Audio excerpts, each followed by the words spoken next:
to the Copenhagen Circle, baby. We're about to have some really stimulating intellectual conversation. Phenomenal.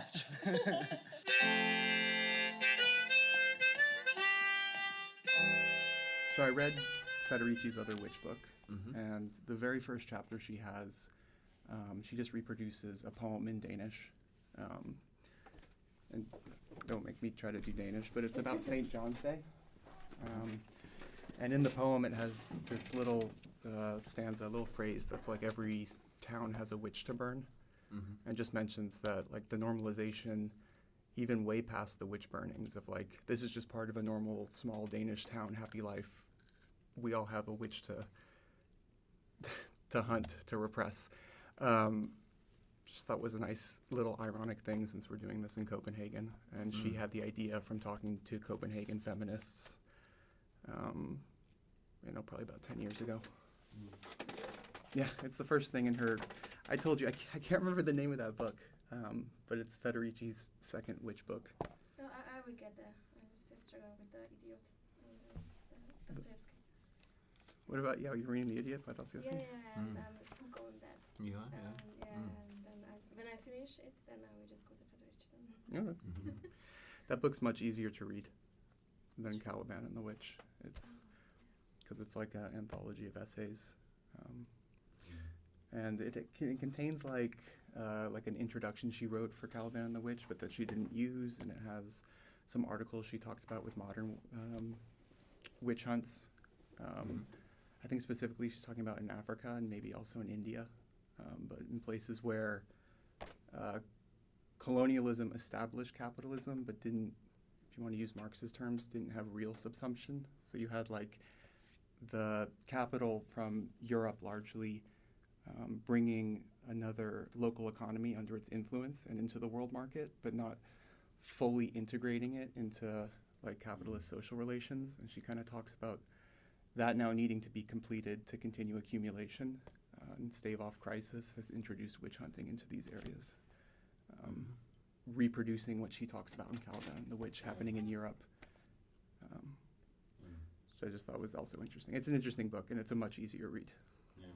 That's cool.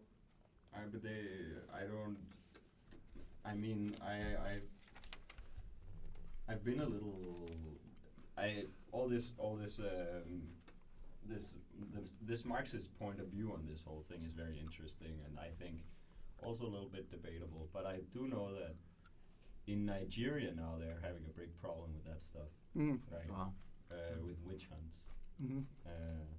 And I don't know, Nigeria's economy is growing very rapidly, and I think there is a lot of capital accumulation going on there in various ways that are, some of them rather destructive.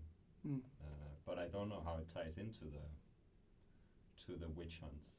Yeah, what's the psychological reason behind that, or like? Well, the psychological reason we can definitely speculate on, and that also reminds me, but that's not strictly witches, but it is a similar process. I have a friend who is studying a PhD in developmental economics, who goes to Tanzania to look at gold mines. And the people who work in these small-scale gold mines, they use magic to try to find gold. And part of that magic is there are a lot of albino people in Tanzania, and they think that the demons like to have these people as their sacrifice. So they actually go out and find them and kill them and sacrifice them to the demons. Wow. It's a real thing. In the 21st century, right now? Right now. Well, this reminds me of a book. I don't know if you'll find it interesting because it was written in the past 100 years. Oh, I was exaggerating. Okay. But Federici mentions this in Caliban and the Witch. It's this book called The Devil and Commodity Fetishism in Peru. Did you know that book? No, I don't. It's another Marxist historian, but he's analyzing, is it gold mines? It might just be gold mines, but mines in Peru in the colonial period and how they developed. Again, I haven't read this book, so take me with a grain of salt, but they developed sort of mythologies around devils and evil spirits like living in the mines. And the association I have right now is like the Luddites during the early Industrial Revolution, destroying machines. When industrialization was first happening, they were destroying machines at their workplace because they saw their oppression and exploitation coming from the machines. Yeah. And similarly, these people in Tanzania or these people in Peru see the mine as being the source of their oppression. Yeah. But The mind. the mines, and using the ideologies they have in the air to try to understand that, which can lead to unexpected consequences, like killings that from an outside perspective seem completely irrational. But if you look at it internally to the ideology, you're like, I see the rationality. Obviously, it doesn't make it good or correct, but you understand the thread that they're following to reach that conclusion. And mines are a pretty hellish environment. I mean, if you already believe in demons, like, I think it's pretty obvious that they would be present in the mines, right? Like subterranean beings and all that. And I think also one aspect of witch hunts and all this stuff is like King James of England. He wrote personally and published a book in 1597 called The Demonology. That was about the witch and demon problem in Britain, which he considered to be the biggest political problem stopping Britain from advancing, right? Because there were too many demons and there were too many people in league with demons. And the British people needed to be enlightened about it. And I think maybe sometimes we fail to take seriously how seriously they took it back in the day, you know? How good, they just solved the problem and now Yeah, England is so good, right? maybe they killed all the witches and the demons are now gone. Look at from them the now. world. It's trying. Yeah, secularization, man. I was watching, because part of when I was saying like getting another chance to catch up on my reading, and then you read more, and then you, if you're doing it right, realize how ignorant you are. And you keep running into citations, and you're like, oh, I should read this book, oh, I should read this book. And then you go from reading Caliban and the Witch, and you're like, well, I need to have read 100 books before I can actually have an opinion on anything. To stave that off a little bit, I was watching some women content creators making video essays about, some of them about the so-called manosphere. But the one I was watching today, because let's just stave that off for a second, is by PhilosophyTube, if you know that YouTube channel. I think I know. I think I've seen something. She's very good. She's been doing it for about 10 years, and she was, it's about Judith Butler's work. And so PhilosophyTube, Abigail was reading Judith Butler, and one of the things she mentions in going through all of this discussion of gender is she talks about like the impulse of people to repress so-called quote-unquote gender theorists or gender ideologists.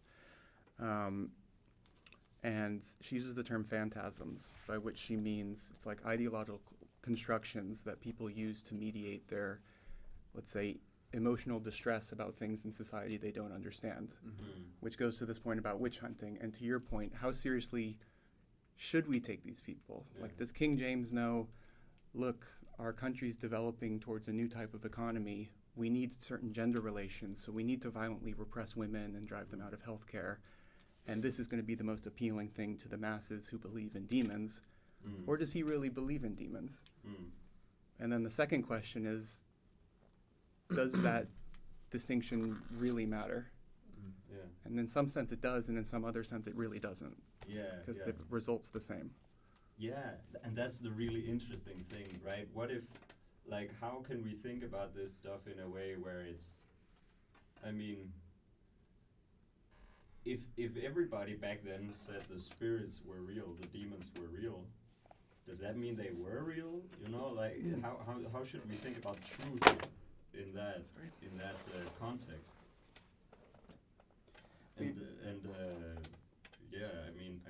And maybe it's also that we misunderstand what the ancients they were trying to say, because I mean we have an ideology where we see a contradiction, and they didn't see a contradiction. Maybe we're just misunderstanding what they're trying to tell us.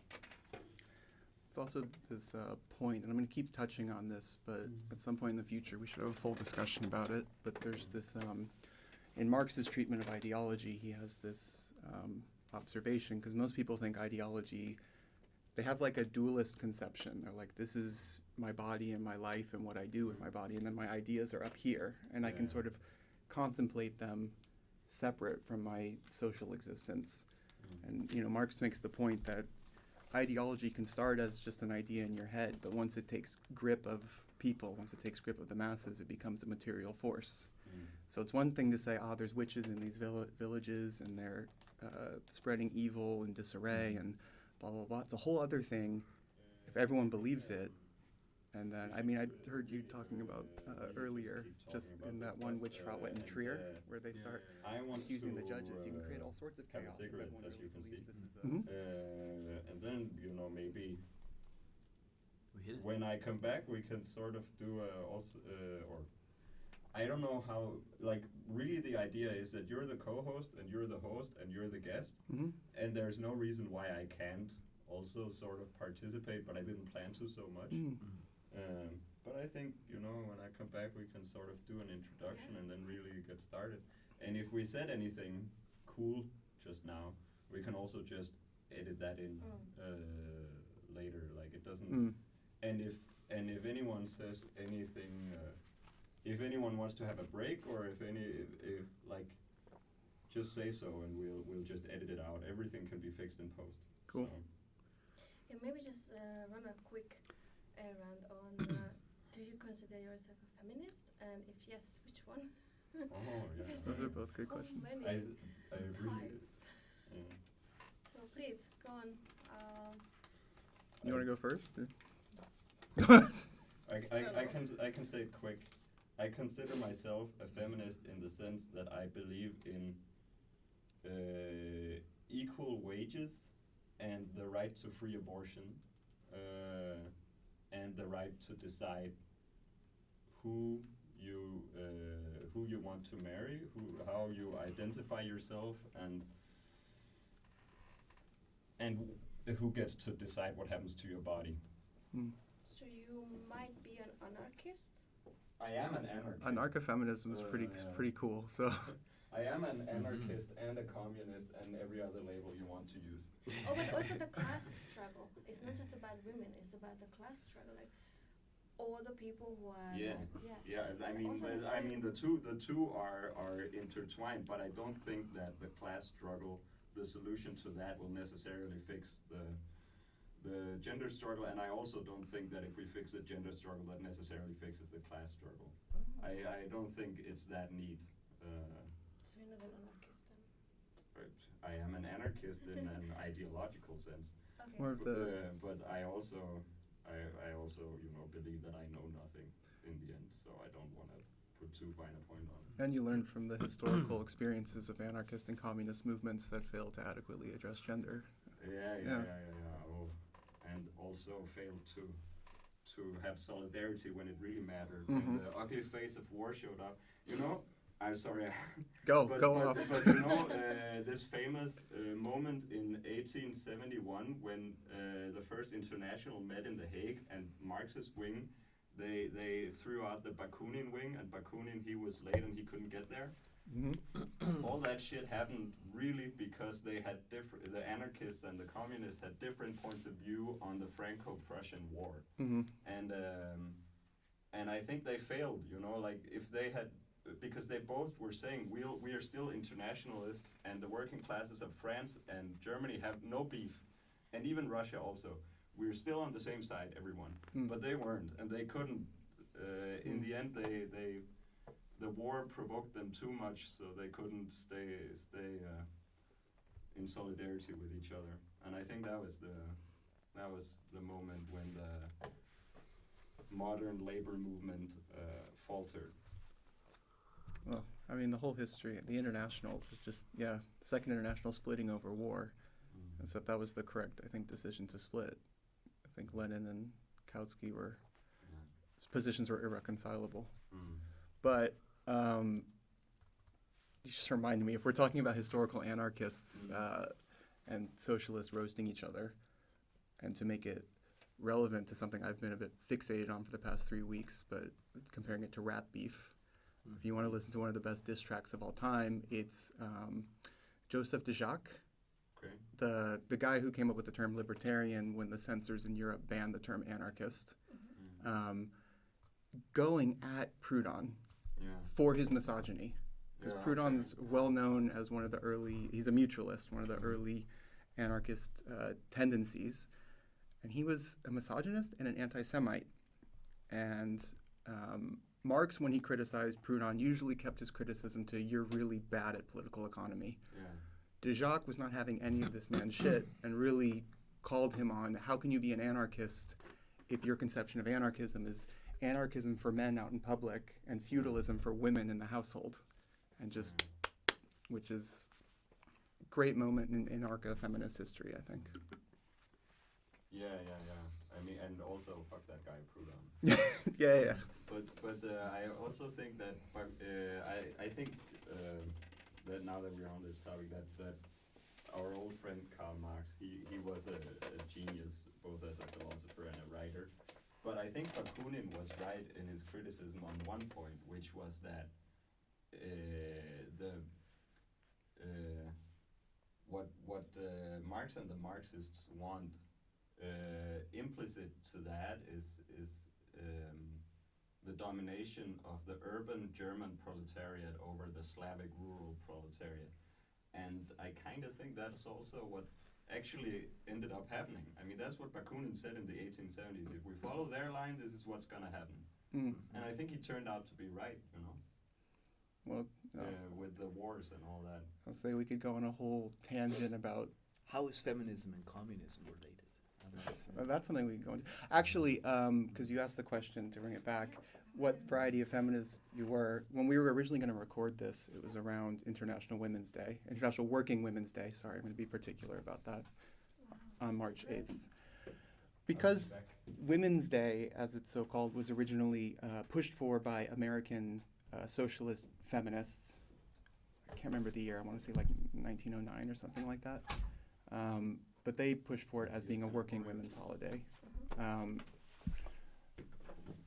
So I was reading some essays, and I was reading one by Alexandra Kollontai about International Working Women's Day, and she is throughout the whole text criticizing what she says the feminists.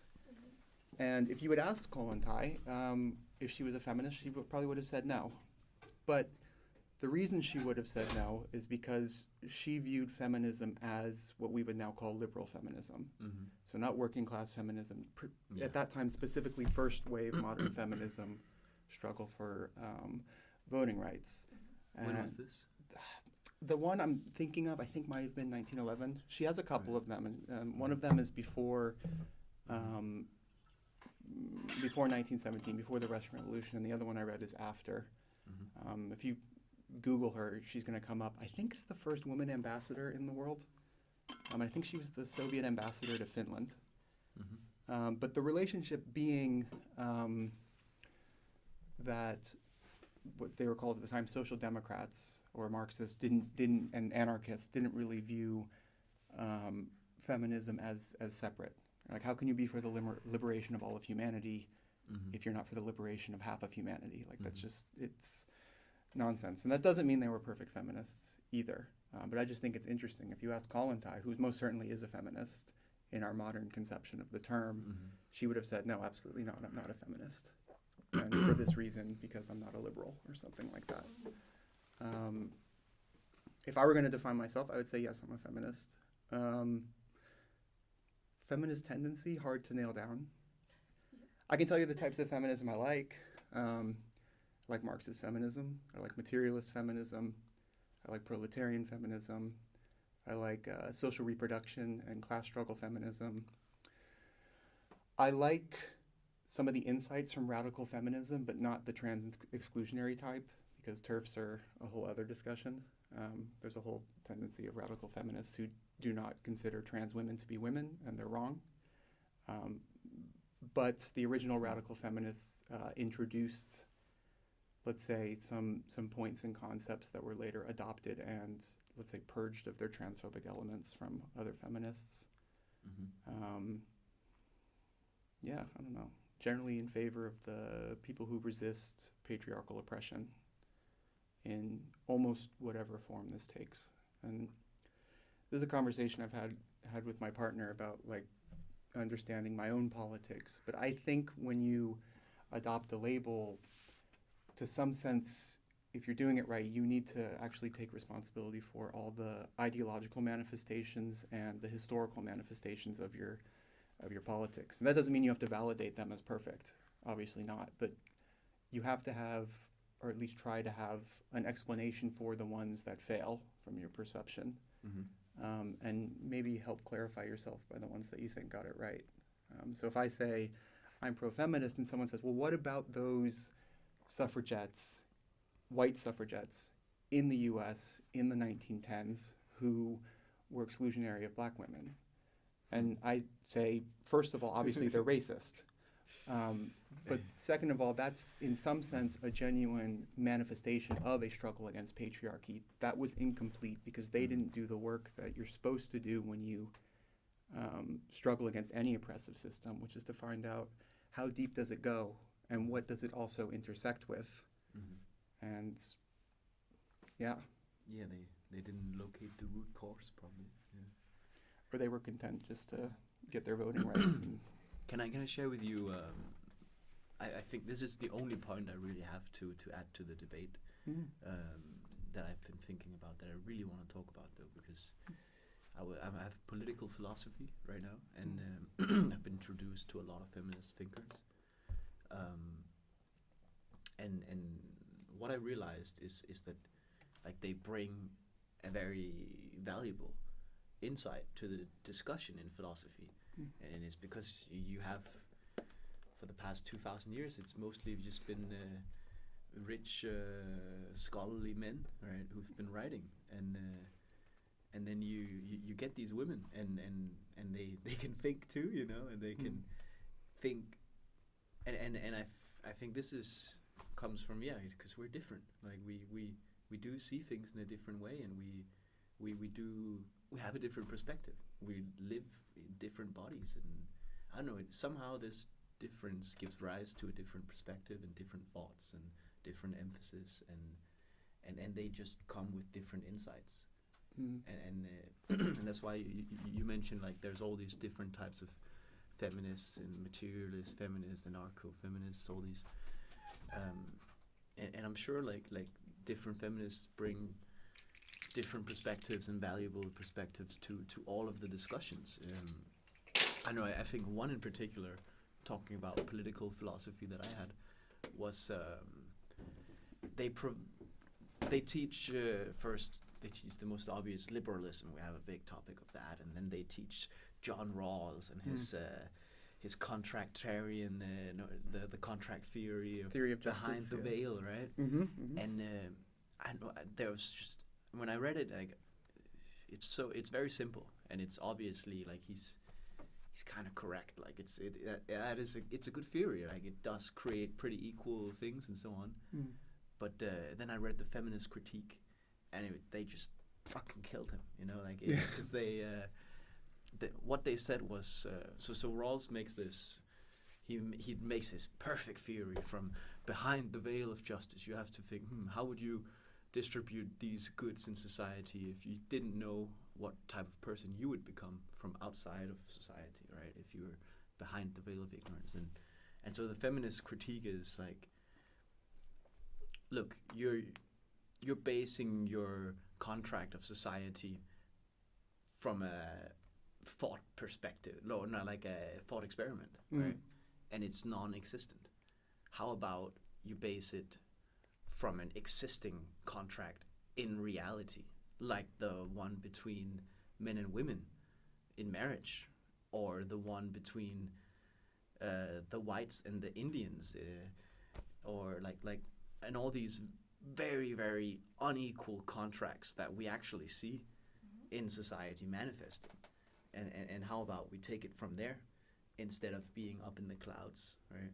Yeah, and also like when he says that you like, he's assuming that you can actually like imagine what it's like to be behind the veil of ignorance, and that sort of obfuscates all the implicit assumptions that he's making, that he may not even be aware of himself. Mhm. You know, like if you sit there as a white man thinking, I wonder how I would like society to be if I didn't know I was a white man. You know, like how do you even do that? Yeah. Like he's assuming that you can actually go behind the veil of ignorance just by trying, Yeah. which probably not. Yeah. There's a And- point. Oh, yeah. No, it's just I love that, like that they deconstruct these white thinkers and they sort of see their shadow or what they haven't thought about, and I don't know, I keep meeting that when reading these feminists, and it's cool. Yeah. There's just a quick point I had about that, because at some point we're probably going to get more into Judith Butler, but I would say the difference in perspective is definitely, I mean, it's social and political rather than, because there is something to be said about how being embodied shapes your perspective on the world, but Butler has a whole lot to say about that as well. But to your point about the veil of ignorance, you reminded me, there's this book of essays by a black philosopher. I want to say his last name is Yancey. The book is called Look a White.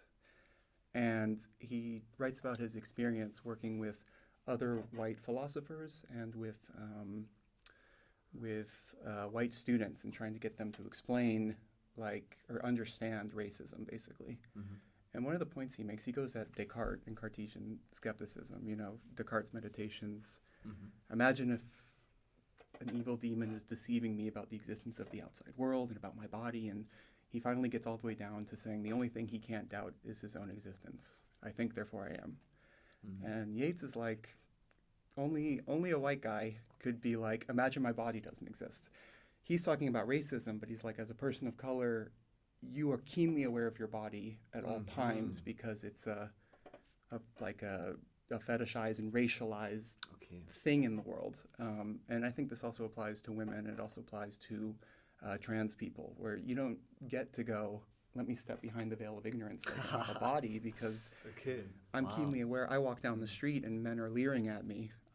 How do I imagine not having a body? That's a good one. Yeah. And yeah, the veil of ignorance, or the Cartesian skeptic. Like, I feel like we're having good conversation. Yeah, it's recording. It is recording. It's recording. Oh shit! Okay. We've been recording for half an hour. Wow. Okay. Easy. Yeah. Actually, I love when white people are talking about feminism. It's like when Danish people are talking about embracing the internationals, and they're saying, I know what you feel. You don't know. You don't know. I'm really happy that a lot of people are trying to help internationals to kind of feel belong, and they share their point, but it's not the same, right? Hi, Tom. Sorry.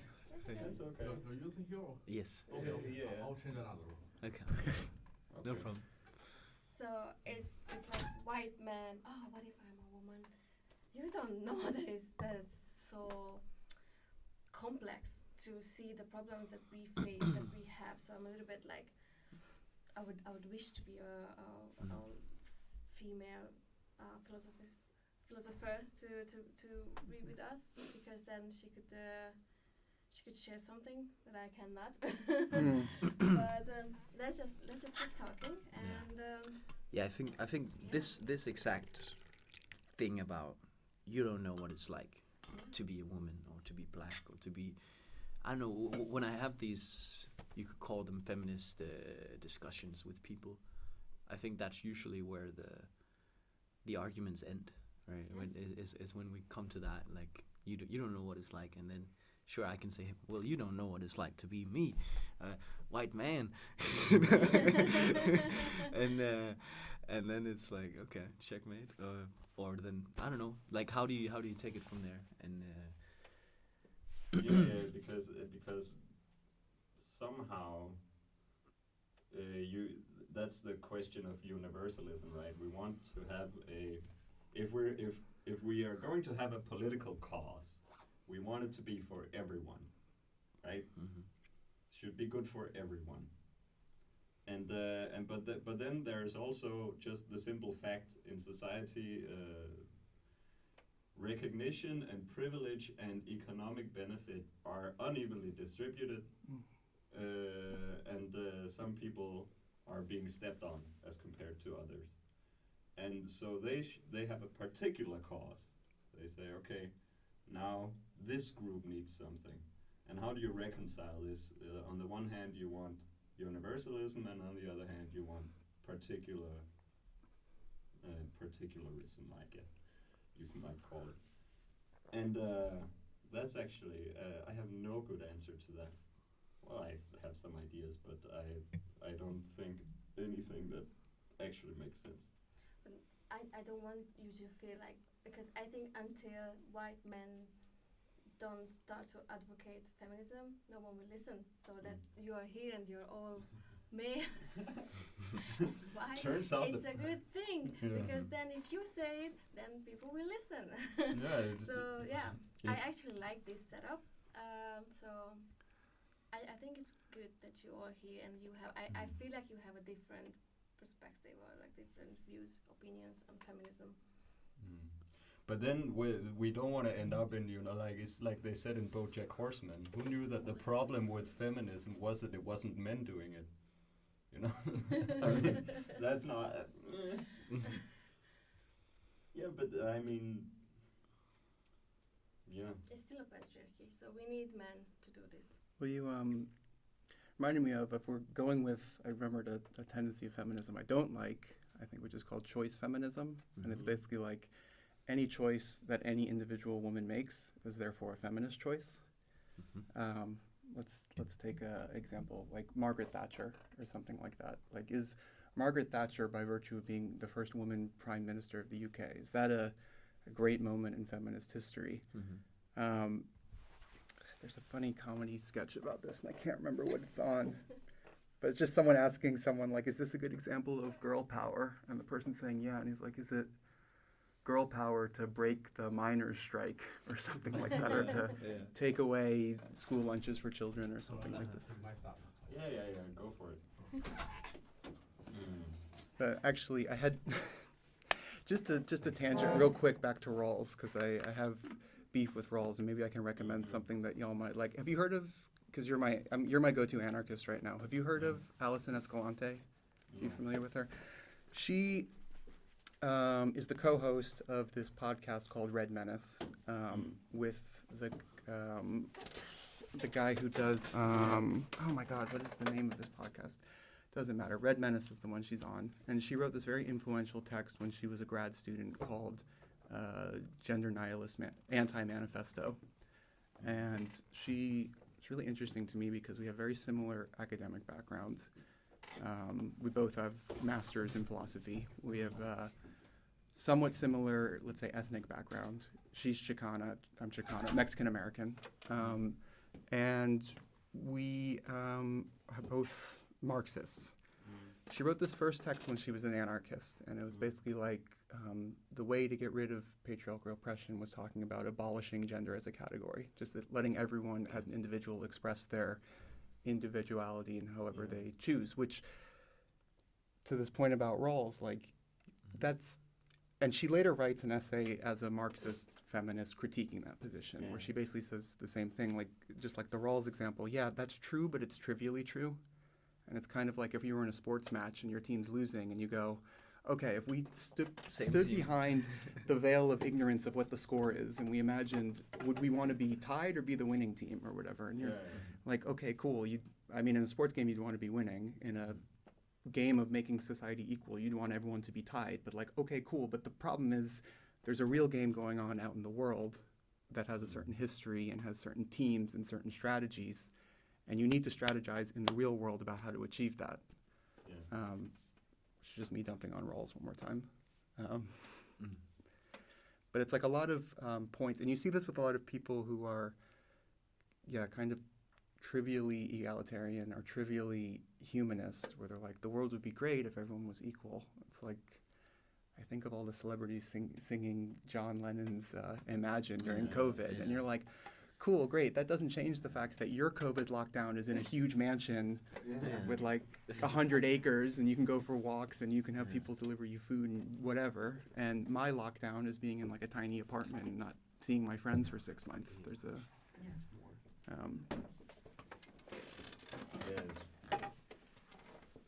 but I think I tangented from something that's also very interesting. So I lost my thread.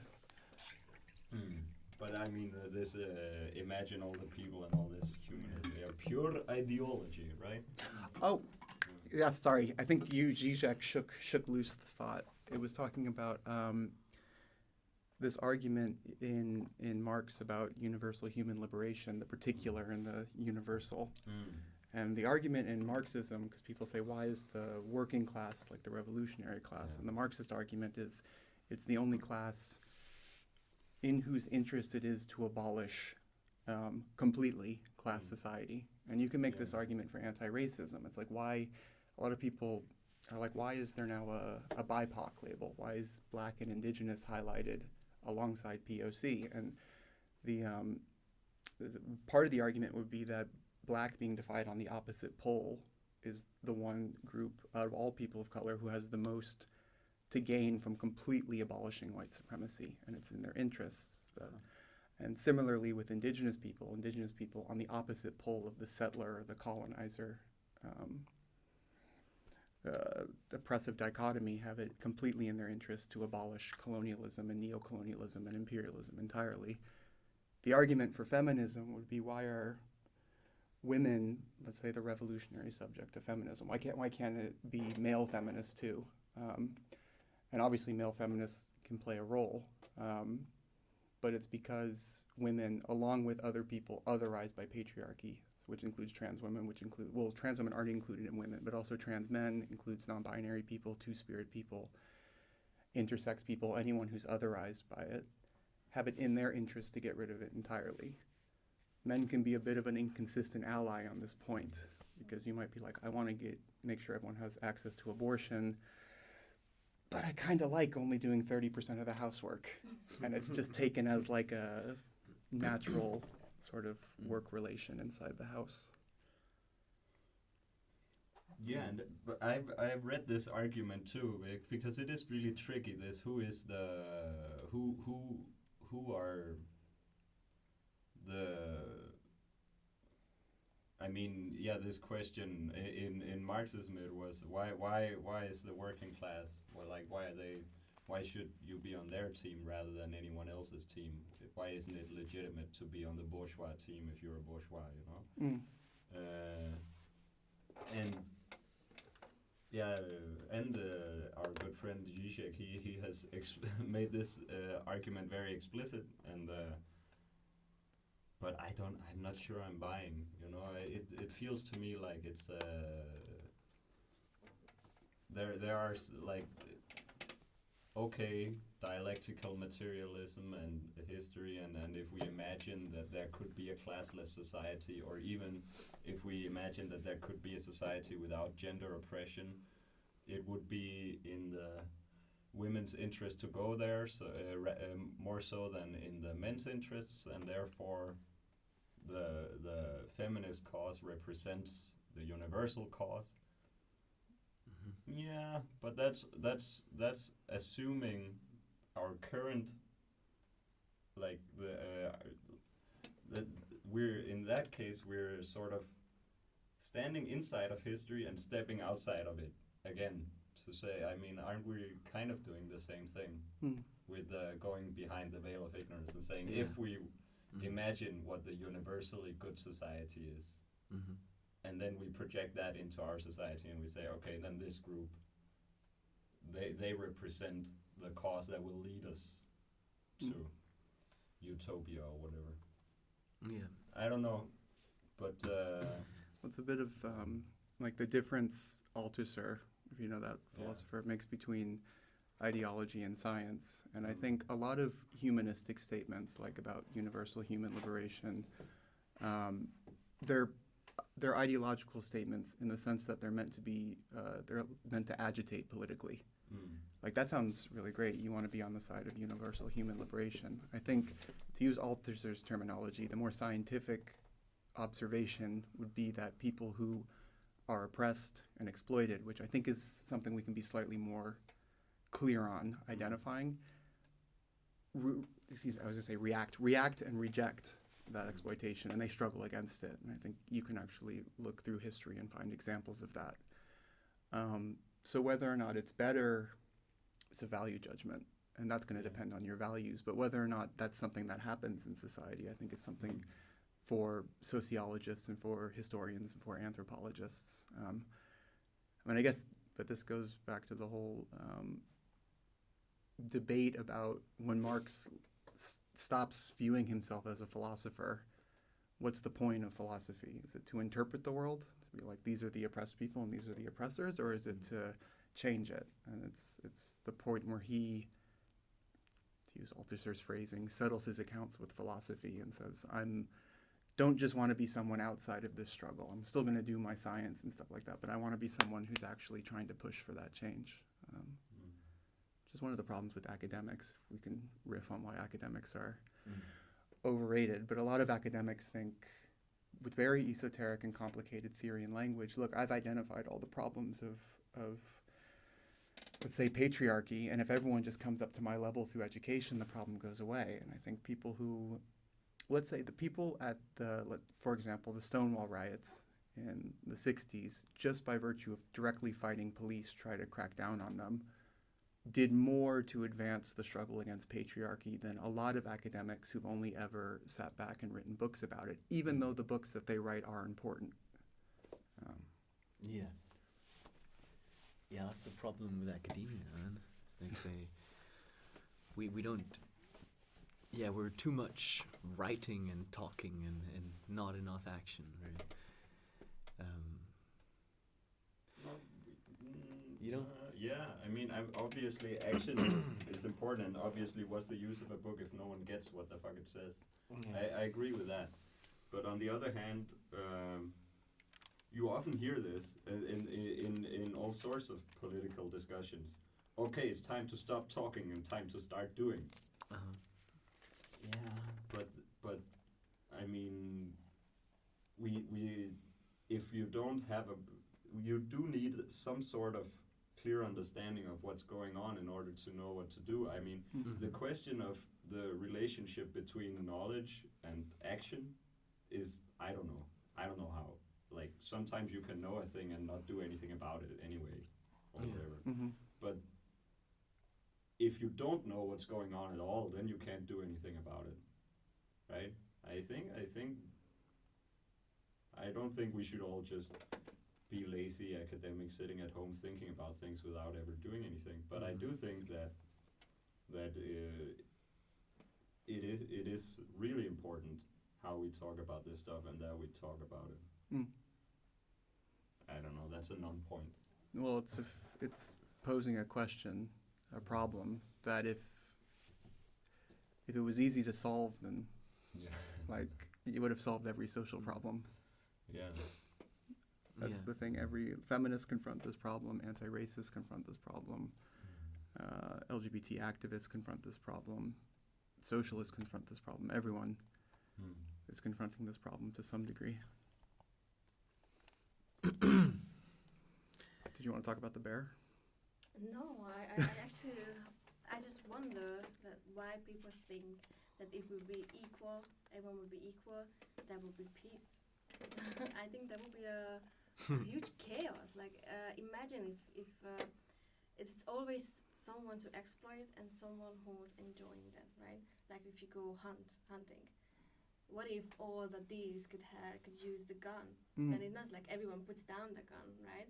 Everyone have the gun and just shoot each other, and that would be chaos, not peace. So I just don't know why they are fighting so hard for the equality, because it won't bring us peace. It will bring chaos. Well, there's this, I think this is Kwame Ture. There's this quote where he's talking about racism, where he says, if a white man wants to hang me, that's his problem. If he has the power to hang me, that's my problem. And so just this point about equality, it doesn't eliminate, life wouldn't be interesting if people didn't disagree, and maybe even disagree very intensely. Or, society, I don't think, could exist without some struggle and some tension. But if someone has the power, I mean, you could apply this also to gendered issues, obviously. But, like, if a man wants to assault a woman, that's his problem. That's some shit he needs to go to therapy for and deal with his shit. But if he has the power to do it, and then the media narrative and other men are like, well, she was asking for it, that immediately becomes women's problem.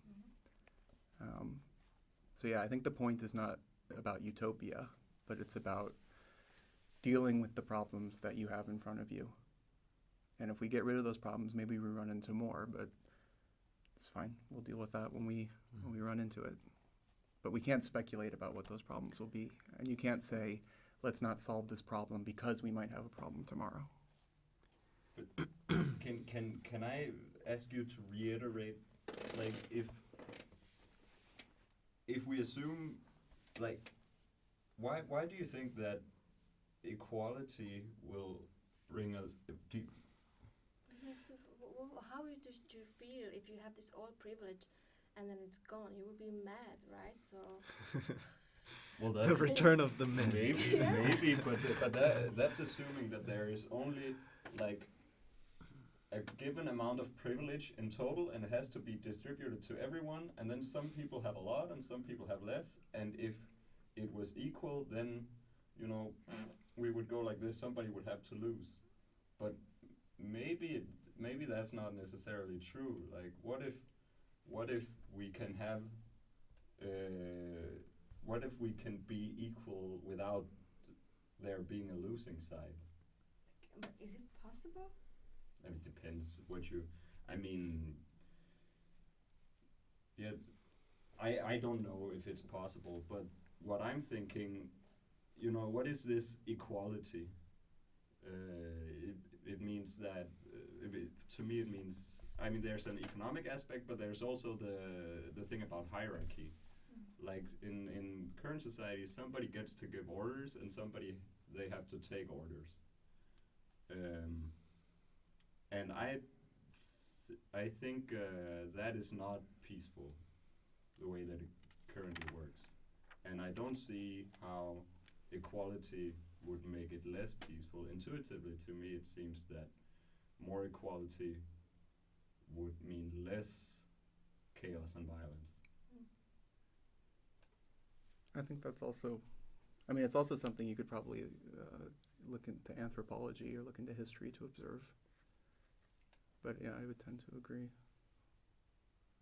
But also to this point, because you can get a bit into like the psychology of reactionary political movements, because you see this split in like the 21st century. I mean, you see it historically too, but between, let's say, feminist men, within men, but between feminist men and between like men's rights activists and the whole manosphere and Jordan Peterson and these type of people. And it's men who, like, for example, that there's more discussion about rape culture, and there's more of a culture, not obviously perfect, but more of a culture of believing women when they say men have assaulted them.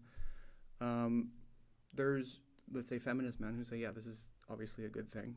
And then there's men who are frustrated.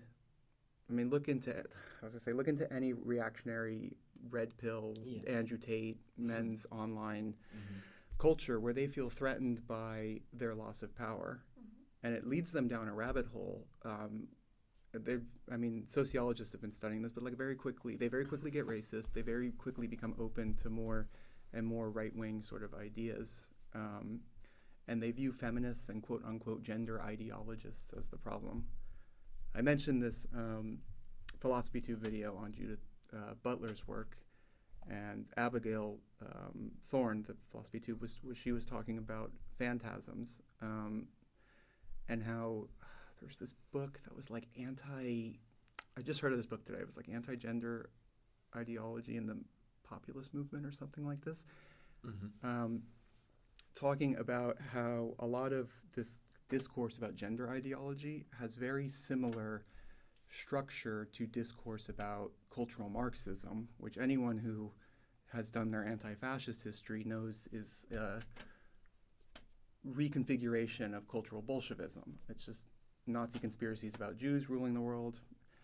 That's no longer appropriate post-Holocaust. So then reactionaries are like, well, it's Marx is secretly running the world, and now it's gender ideologists secretly running the world. So the way they go down this rabbit hole is they're like, well, women are now getting paid as much as me. They're now in these jobs that are traditionally masculine, so I have less opportunities.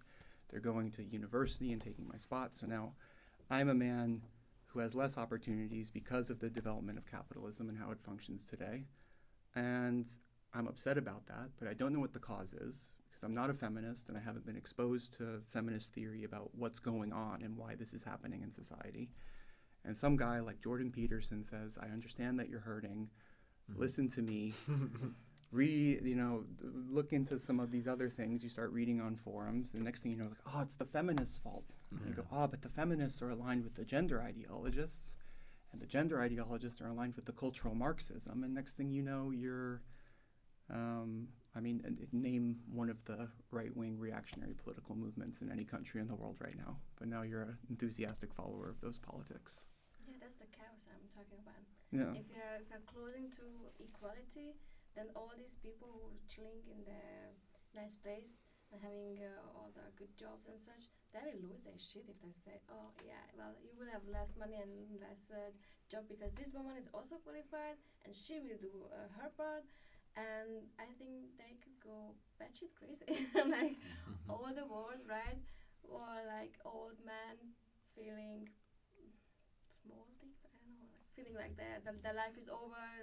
Should we start a war or something? I think that would happen if we just closing to this equality and then. I don't know.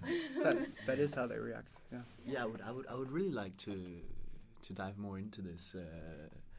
I don't know what you call it, reactionary manosphere, populist sort of group. I don't know. Yeah. But yeah, it's an interesting phenomenon, right? Like, what's going on here? There's this push towards feminism, and then there's this anti-push, or people are answering back, right? And they're coming up with a stance against it. And it's these two forces that are somehow pushing towards each other.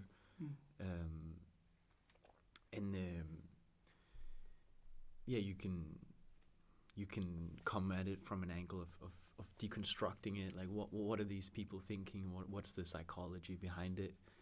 I think an interesting perspective that I've recently written about is this idea that as individuals throughout our lives, we mature and we become conscious more of our flaws, and we sort of integrate our personality into a better whole than what it was when we were children and so on. And collectively, perhaps this is taking place as well.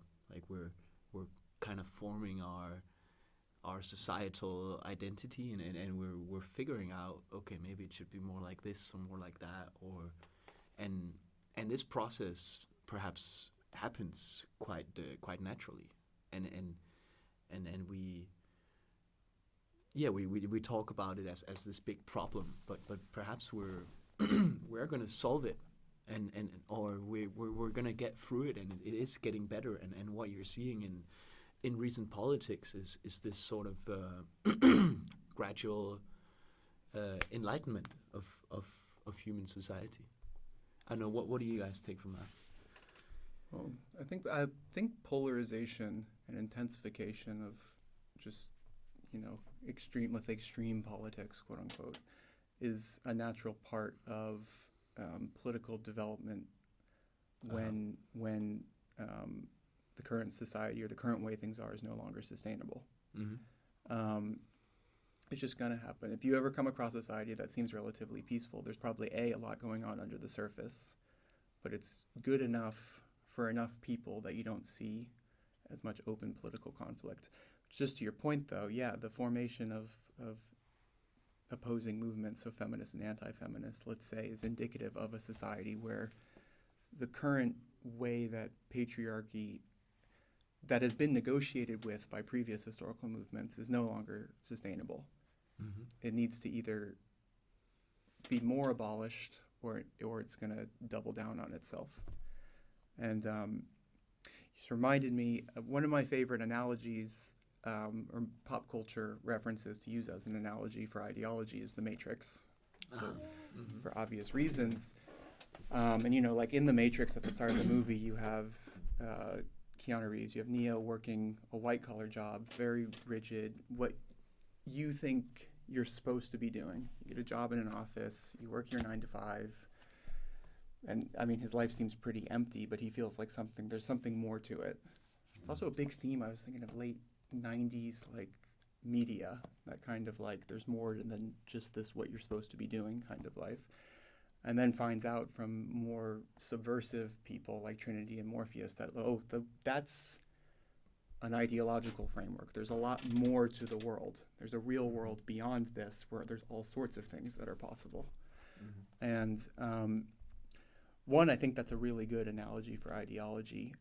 Two, I think it's incredibly relevant because a lot of these anti-feminist men's groups talk about taking the red pill.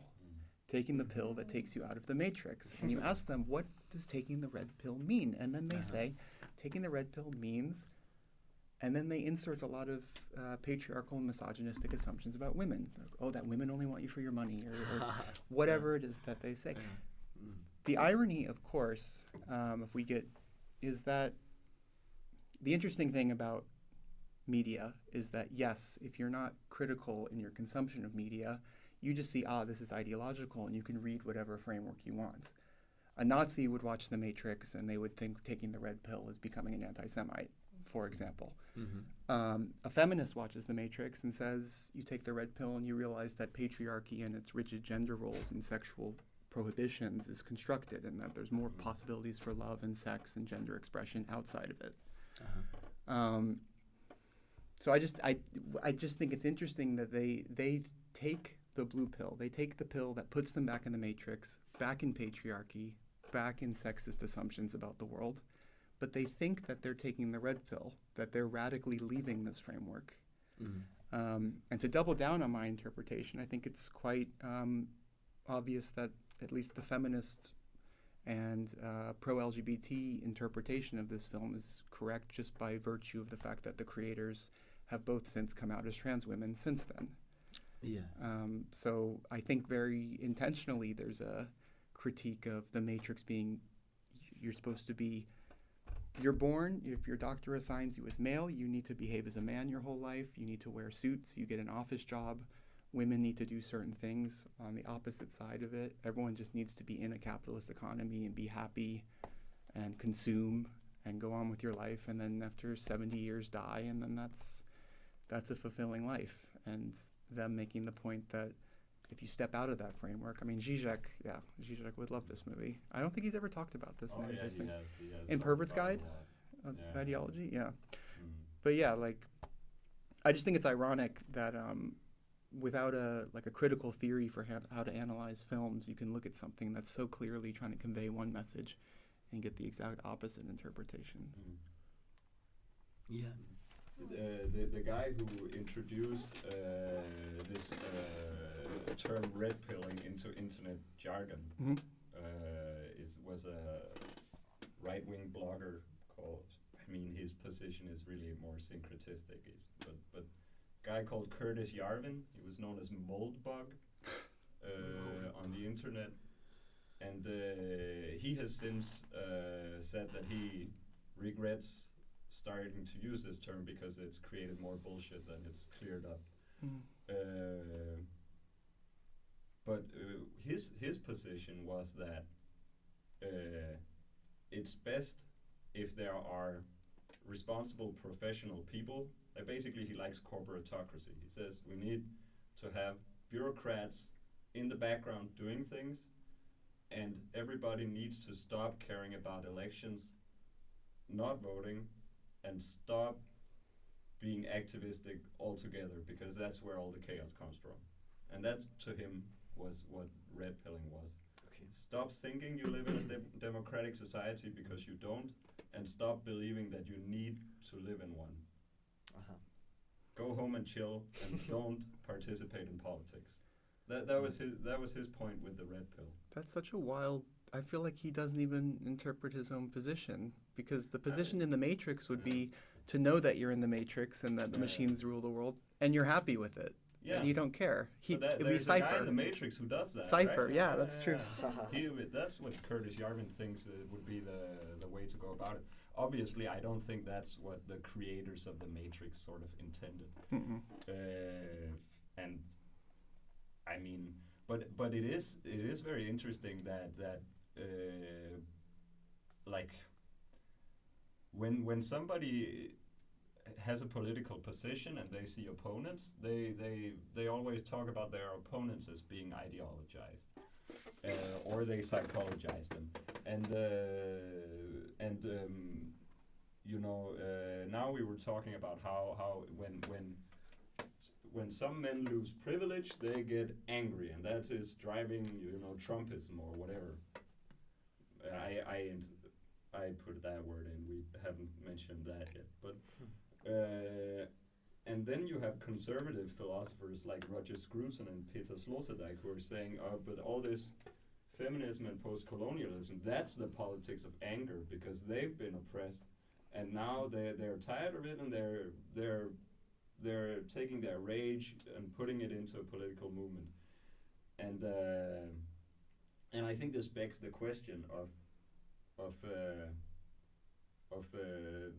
righteous anger, you know, like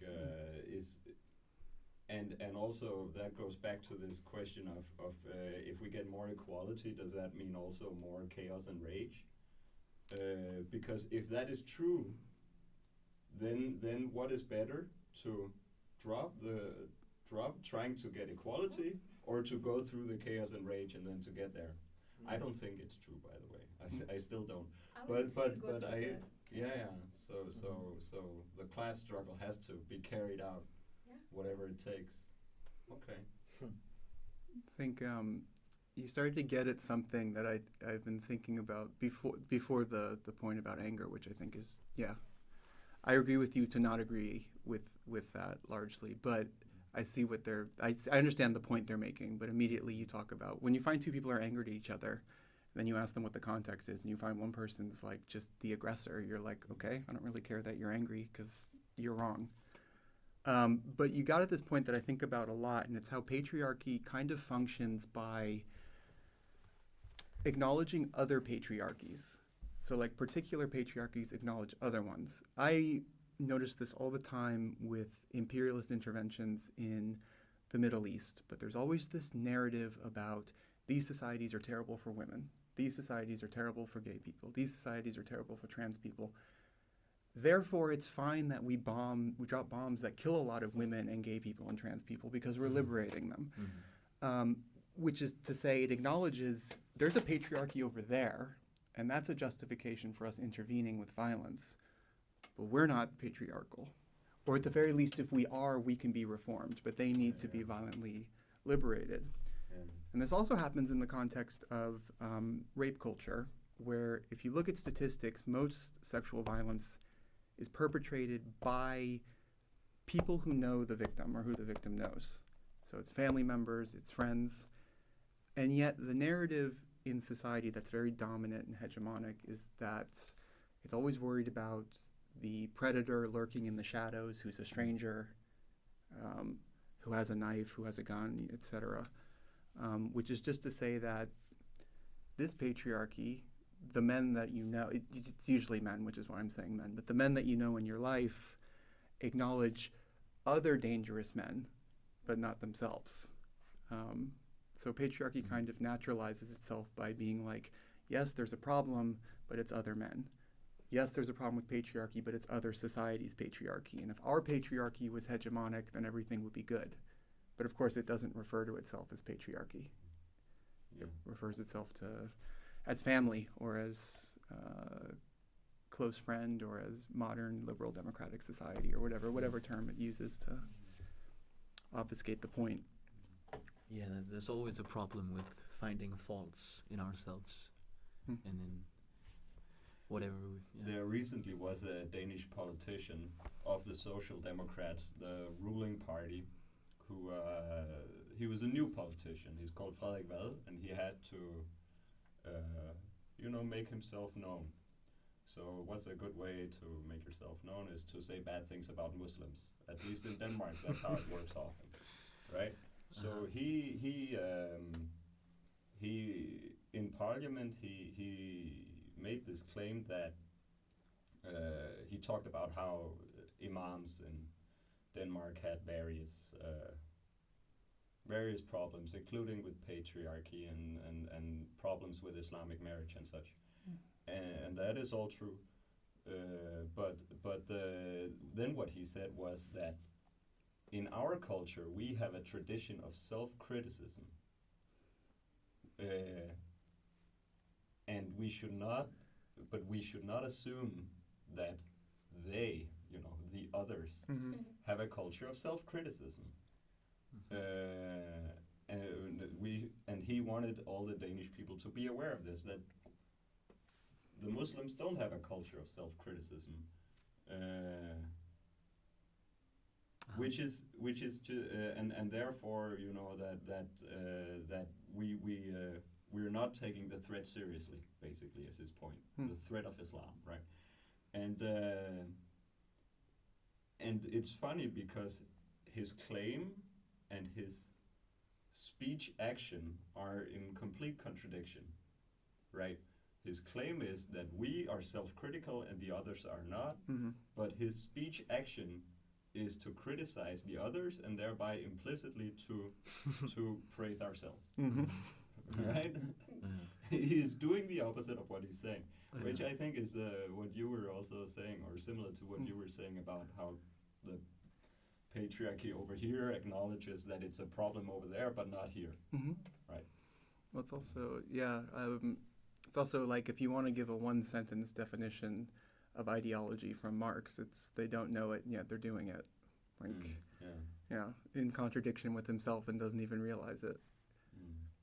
Is it on, or? It looks like it's still going. Yeah, Oh, okay. it is. You touched... you didn't stop it. No, I didn't. I like that. It's even better. You touched on some of the stuff I actually wanted to get into with like Butler, and if you've heard of this feminist theorist Monique Wittig, and also just how she influenced materialist feminists, where one of the question comes when gender roles become less rigid, and I would say that's a product of the strength and victories of partial victories of previous feminist movements. Touch on the fact that men who don't embody this like masculine ideal are harmed by it. They start talking about, I think, more gendered subjects than gender as a natural category. So you look at some of these things, and if you assume gender is a pre-social category, or you assume sex is a pre-social category, you go, oh, but I know a lot of women who don't think of themselves this way, who don't behave this way. Why is this centered on women?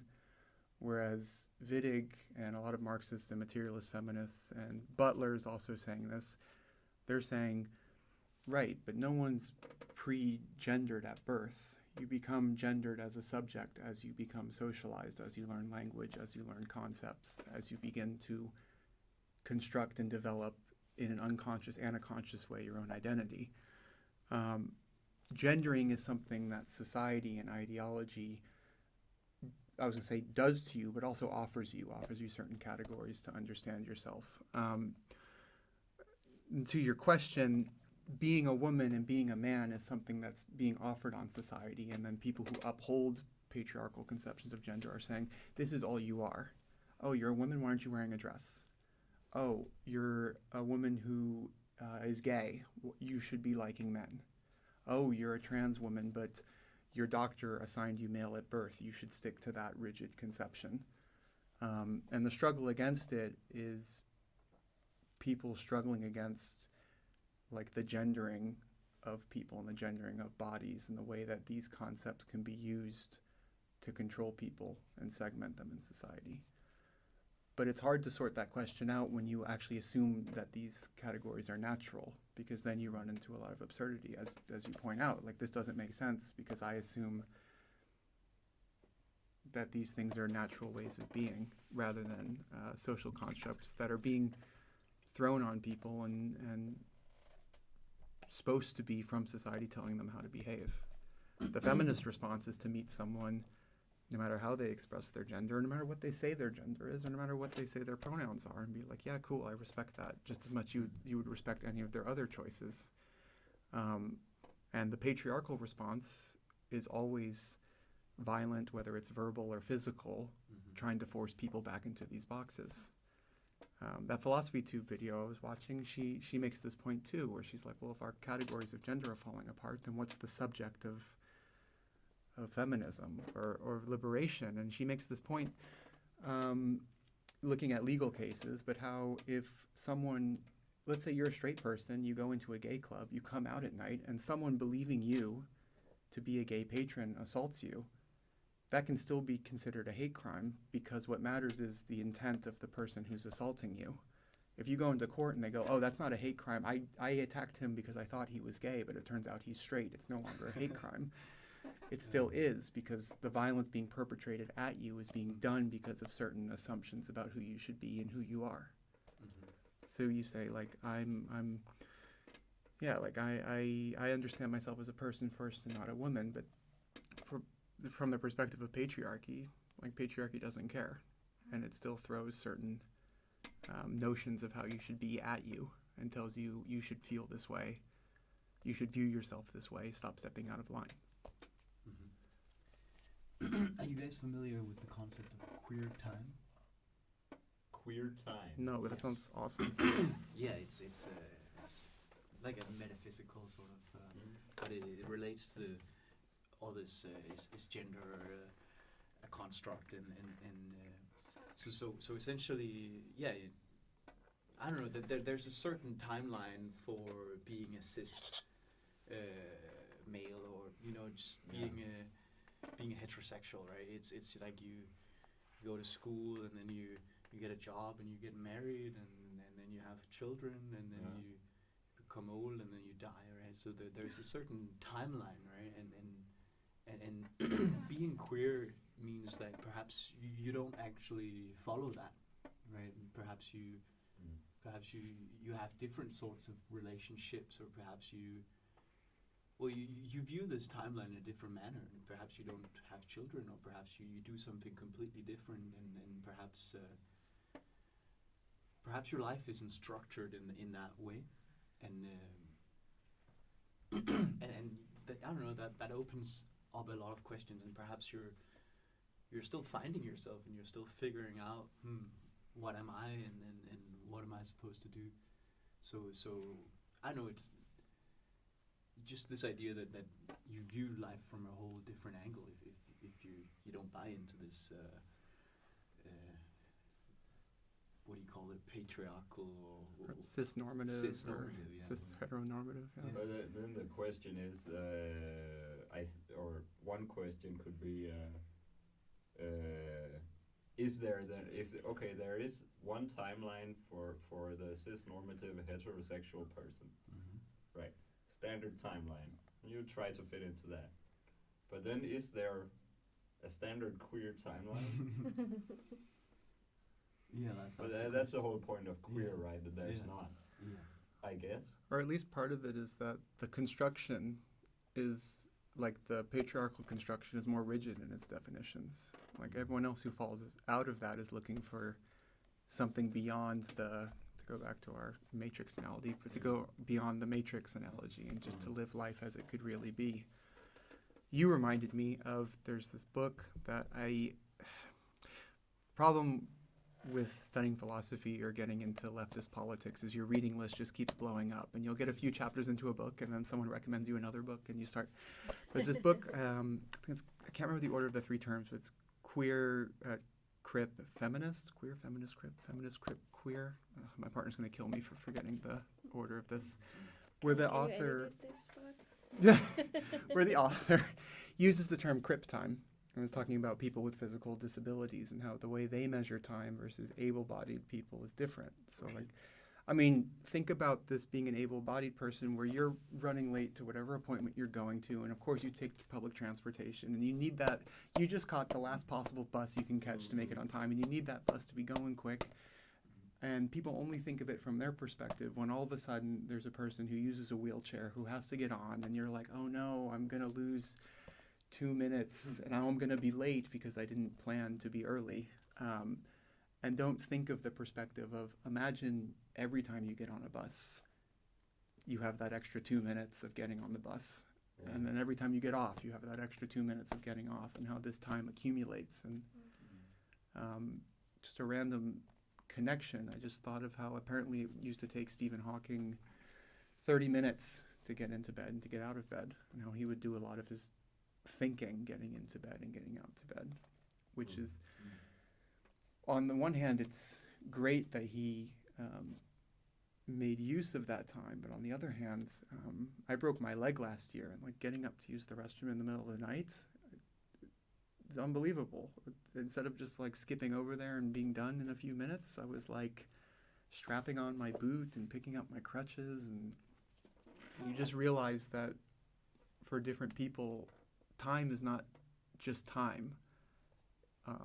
It's relative to your social position, and if you don't, I don't know, it's just an interesting way to view, I mean, even to make this point about binary gender, but like if women are being compensated less than men, then their time is different too, if they have to work an extra hour to buy the same thing that a man can buy on his salary.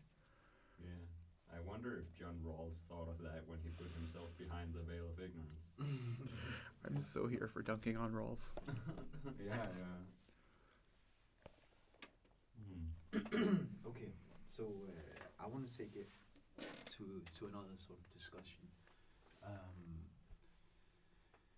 It's this idea. We've talked an awful lot about it recently with the other podcasts we've been doing, Carl Jung, and the idea of shadow projection, right? Yeah. How we have certain unconscious aspects within ourselves that we repress, but then when we are confronted by them in the outside world, we have this triggering reaction more often than not, and we, or emotional reaction, right? And I don't know, I think that sort of lens is very fascinating to view, for example, certain gender dynamics and so on. It's fascinating to think, like, it's certainly a lens to explain, like you mentioned the example earlier with like gay hate, right, and assaults and stuff, and like why do people hate why do people hate gay people or women, or perhaps they have these aspects within themselves that they don't want to recognize, and I'm sure like a lot of things that go wrong between men and women, like on a societal scale, but also in relationships, like it's due to partly this projection that happens. So, for example, a man not wanting to recognize his own femininity will react angrily towards a woman's expression of her femininity, if it coincides with something that he feels in his unconscious. Well, that's a tricky question, right? Because we do seem, while being different, to be attracted to each other, right? And we do get into relationships, but perhaps some aspects of the feminine do trigger us, right? Or like to or certain things that we identify as virtues as men becomes I don't know, it's when talking about these things, it's always it's tricky to give examples, right? But well, one thing you make me think of is I was watching video essays from women content creators talking about strange misogynistic men, and one of them was this woman going through Andrew Tate's book. Okay. And his book is full of like really poorly written stuff, like, oh, I'm awesome, like people who cook are boring. Why don't you just hop in your Lamborghini and spend all your money? Like literally just weird stuff like this.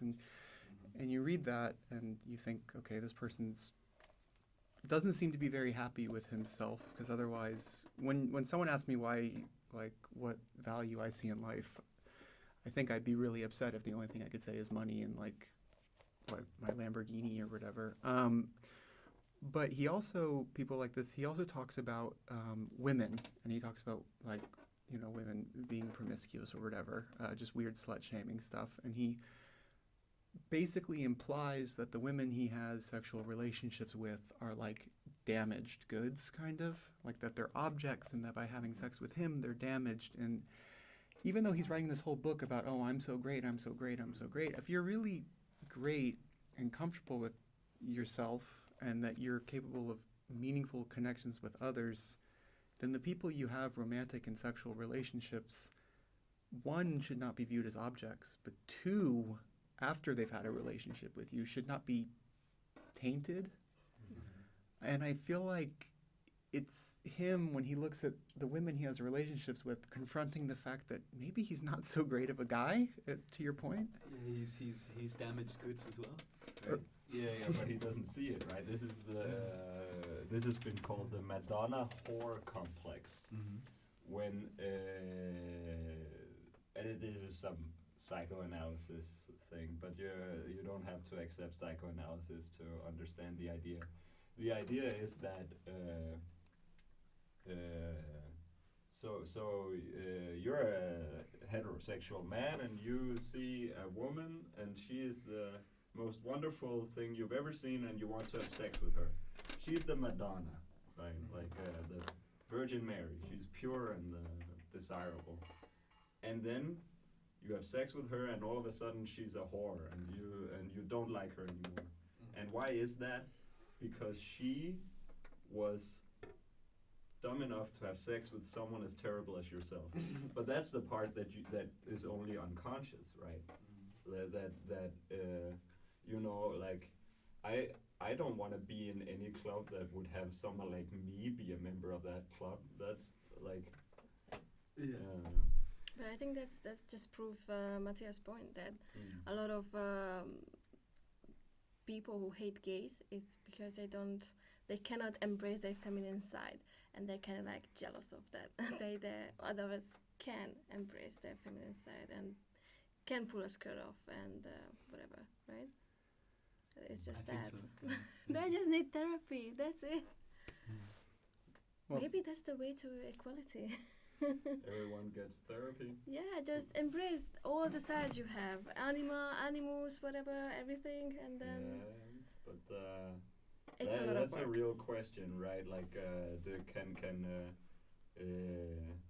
I mean, if we mix everything together, all this philosophy stuff, on an individual level, can you get rid of repression?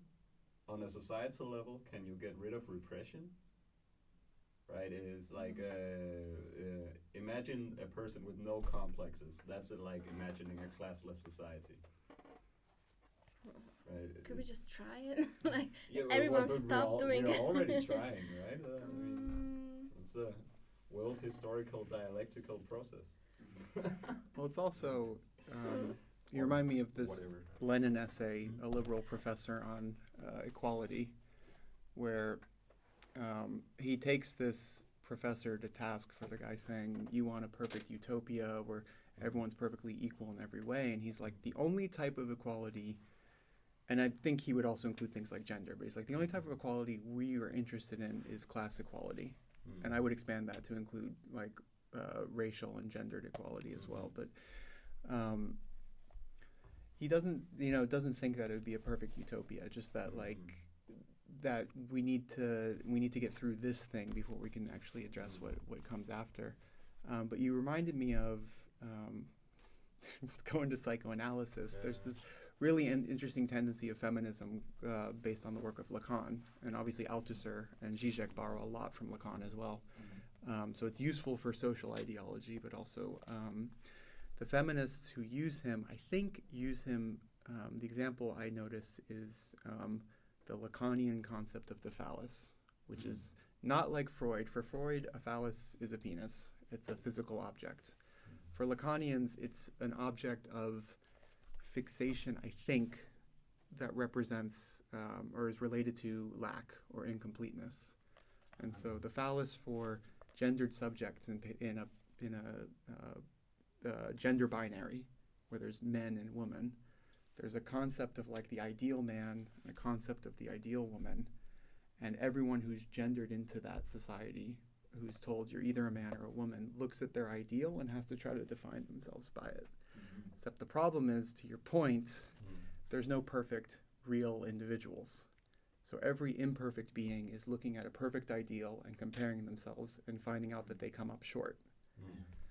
And like the task is, part of critiquing the binary concepts of gender is to be like, the liberatory part of it for men and for women is to be like, look, these are ideological fictions. You're great just the way you are and the way you decide to be and the way you decide to dress and express yourself. The patriarchal thing is to say, everyone needs to be on one side of the line and needs to be striving to be these things, even if it makes everyone miserable, because everyone realizes, whatever it is, I'm not thin enough, I'm not muscular enough, I don't dress the right way, I don't have the right stoic frame of mind, I don't make enough money, I don't have a family, whatever the ideal is that they're always going to be failing to live up to, because everyone is incomplete and imperfect. But I think all this Lacan shit is famously cryptic. He's so hard to read, it's terrible. But the way I understand the thing about the phallus is that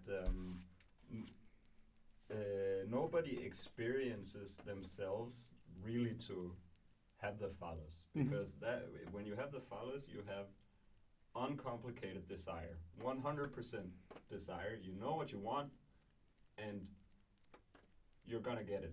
But we experience other people to have the phallus in social situations. So whoever is taking charge of the social situation and says, we're gonna do this now, then the others, they say, okay, there's a person with desire. I want to be desired by them, right?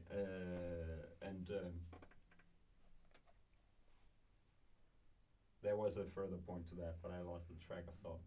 But it's just this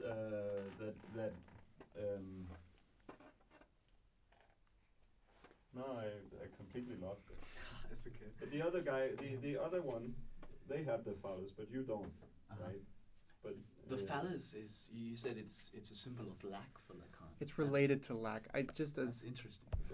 As you say. But you all like you experience yourself to lack the phallus, and you wish that Lacan, he is very interested in frustration, and that's this whole idea of the split subject. You don't know yourself truly, and you in your experience of trying to know yourself, you are alienated, and that's the split, right? And so you want to have desire that will give you jouissance, that's enjoyment, and you go through life and you want this enjoyment and you try to have it, but you don't really get there. But you see everyone else having enjoyment all over the place. None of them have the enjoyment either. They also experience themselves as split subjects. But you need to realize this in order to understand that we're somehow, that there's nobody ordering everything. And then, of course, patriarchy in this context would be the notion that there is a patriarch somewhere who desired for society to be in a certain way, and then made it that way with his phallus, right? And then you can sort of realize that actually never happened. Right. But yeah, it's interesting. I think phallus being a symbol of lack and seeing that in everyone else, and it definitely relates to the shadow, right?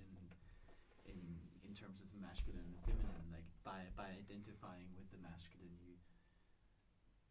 you automatically come from a perspective of lack, because you don't appropriate the feminine energies then, and Yeah, that's It's interesting how these dynamics manifest themselves, at least in society. And it's funny you should say that because traditionally in philosophy, women have been identified with lack, right? yeah. It's like in Thomas Aquinas and all these ancient philosophers, they say, okay, a woman is like a man except she's lacking something. She's lacking the penis, and also most of them say she's also lacking something in the brain department. Right, that's the traditional story in philosophy. So if we gave her a couple extra parts, she would be as good as a man. It would be, I mean, maybe lack is more complicated. Maybe there's lack all over the place. Yeah. The thing about lacking rationality, I was revisiting Carol J. Adams, whose big book is called The Sexual Politics of Meat. It's like the original vegetarian feminist book. She's since become a vegan, so it's like the vegan. If you want to know what vegan feminism is, this is the book to read. And she talks about racist and sexist ideologies related to men, and specifically white men, being more rational than women and colonized peoples. And how colonizers, misogynists made this observation that in the nuclear family, women were supposed to save meat for the father doing the hard work out in the factory or whatever, and that the women, the wife and the children would usually eat more vegetables in these situations. And colonizers in colonial America observed that the indigenous people had less meat-heavy diets. And of course, they had to theorize about this, and they came to racist theoretical conclusions or sexist ones where they're like, we eat animals because animals are closer to us in the evolutionary hierarchy, and we're superior to them, so by ingesting them, we become, more rational or something like this, and that these people eat plants because they're closer to plants on the evolutionary hierarchy, which shows a wild valuation of animal and plant life, but also who's closer to what, because in some sense we're all equally close to every living thing on the planet. But she just makes this observation, and then how you see in the construction of masculinity, eating meat is a big part of it. One of the terms that our manosphere uses is soy boy. And Soy boy? Soy boy. A boy who gets his protein from soy only. What's wrong with that? Nothing, but... So Very negative what they say about Oh, it, it's negative. Yeah. What they say is, these progressive guys, or that's not the word they use, but they say that the men who eat soy instead of meat, basically the vegetarians, they become more female in their body biologically. They will have less beard and less muscles or whatever they think is, very masculine. You have the biggest beard. Because they prefer soy over meat. So a soy boy is a weak, feminized vegetarian man. Okay. So it's not just who you sleep with, what do you identify, but also what do you eat. It's like so complex to be a man, right? Yeah. So, as it turns out, it's a lifestyle debate. Eat meat, make big brain, I have just another riff on this. So I was watching Carol J. Adams talking about her perspective, her critical vegan theory, and she makes this point about how she basically draws a comparison between feminization and dehumanization, that women are often dehumanized and that animals are often feminized.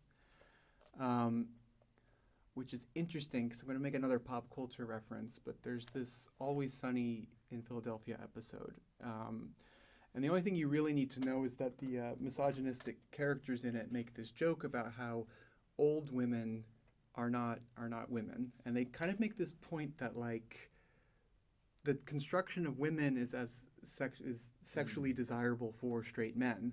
And as soon as they no longer are, they cease being women and they become people again. So then we can treat them as people. Man, I had another point about this feminization and dehumanization.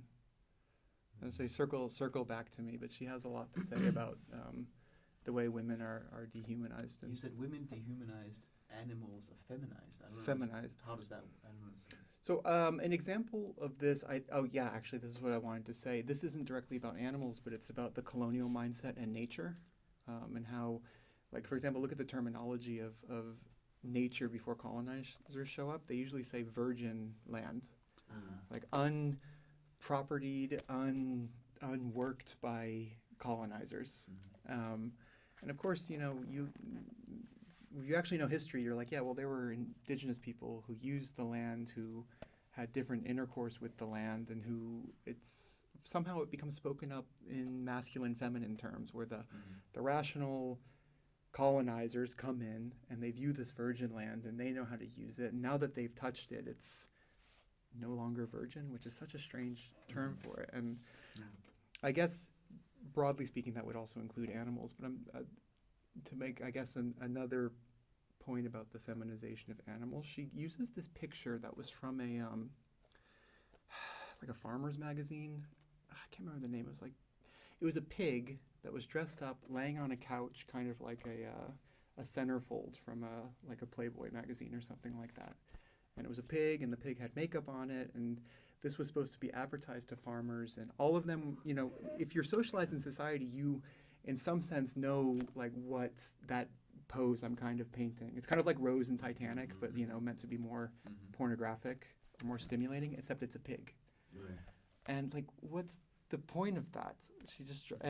She also draws this comparison to how women who have been objects of patriarchal violence describe being treated as a piece of meat, and that there's this kind of weird relationship between feminine and dehumanization, and not being the subjects of society, but being objects of consumption by society's subjects, which in patriarchy and the vegan critique would be humans generally, but specifically under patriarchy as men.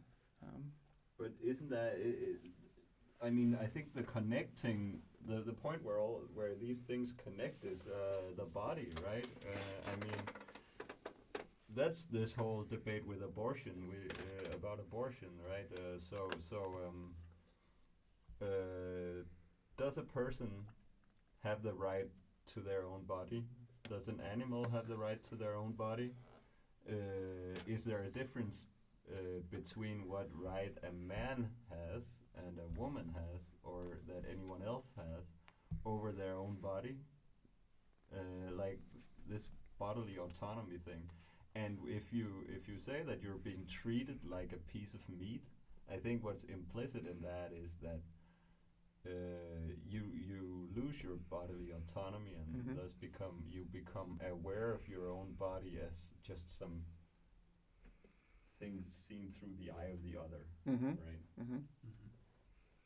You also reminded me, it's one of the first texts I ever had to read when I first got into philosophy was, is her name Judith Jarvis Thompson, I want to say? It's like Arguments for Abortion. Oh, yeah. It's like the classic, like, abortion and ethics text. And she uses a bunch of thought experiments, and the thought experiments are just kind of funny, because I tend to view abortion as a political issue of bodily autonomy rather than an ethical one, but philosophers get all caught up thinking that if they write, like, the most convincing argument, it's over, everyone's going to read it and agree.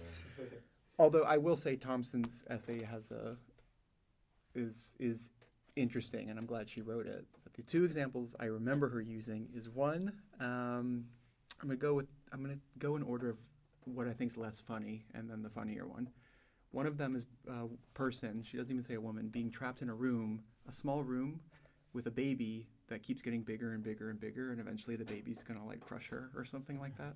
Or no, she says any person is gonna crush this person, and it's like, would it be okay to terminate the life of the ever-growing baby if it could possibly kill you by growing, which I think is kind of funny. The funnier one is a person who has a small violinist, like, attached to their body, relying on their circulatory system, relying on their body to survive.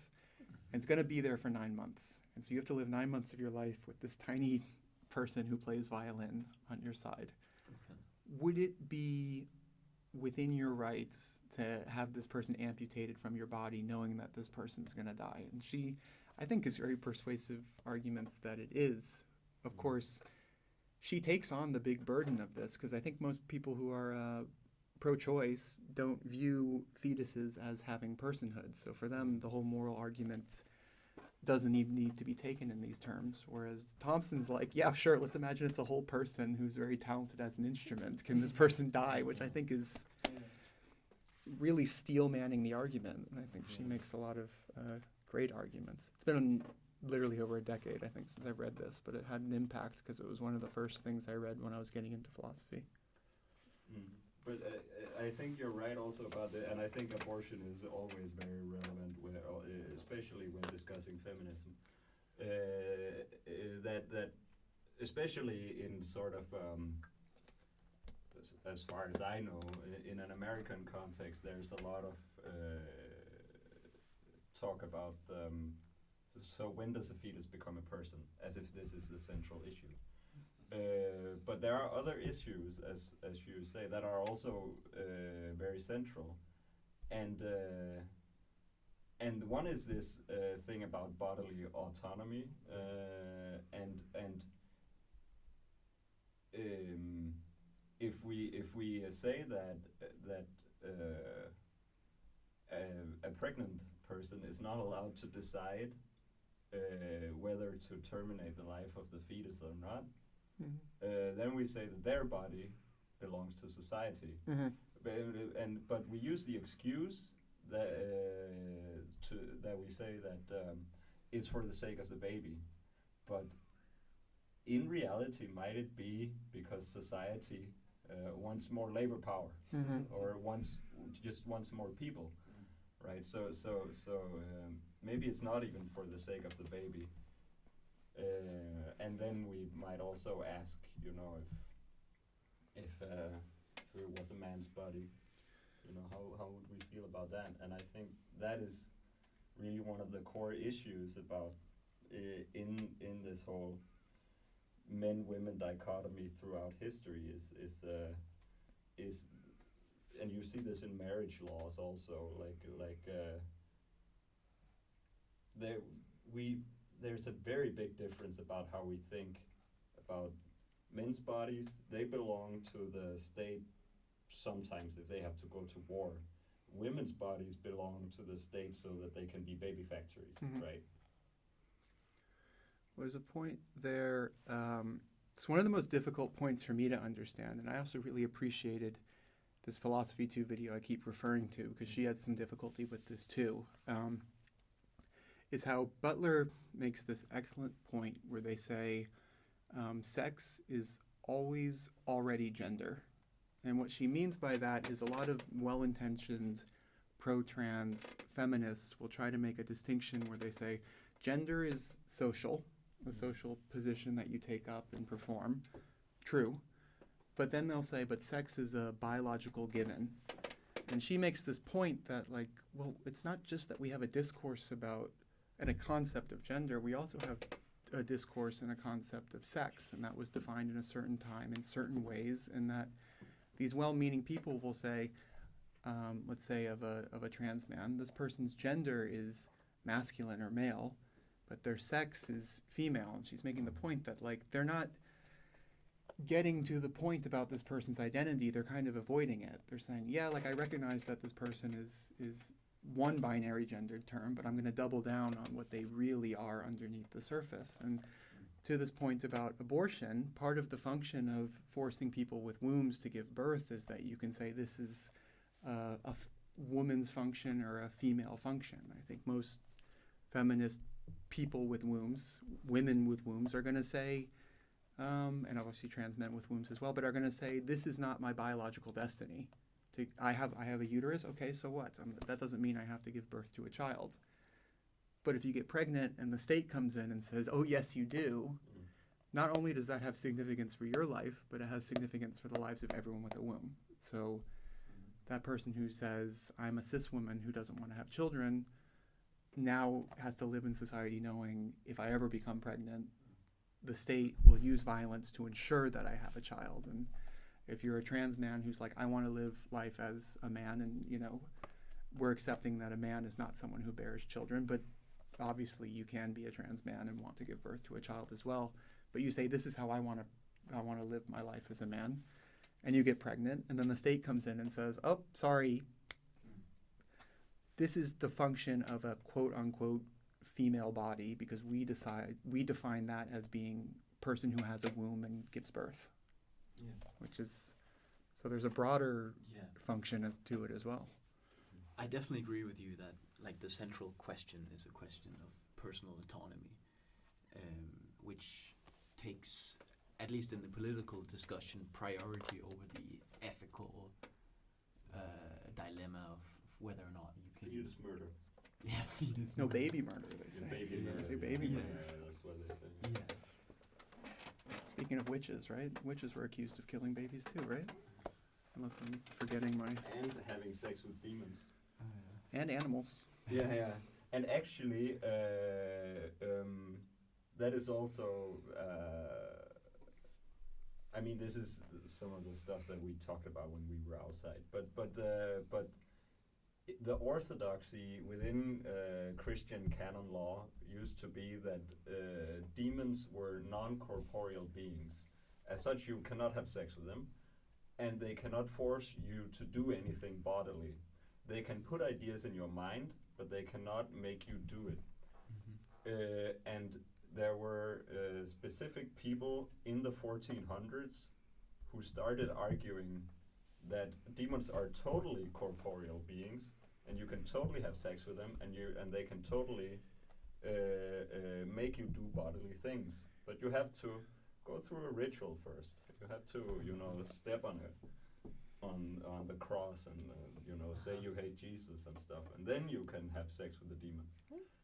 So there was actually a period where and this coincides with the period when you started having a lot of witch burnings. There were some witch burnings in medieval times, but it was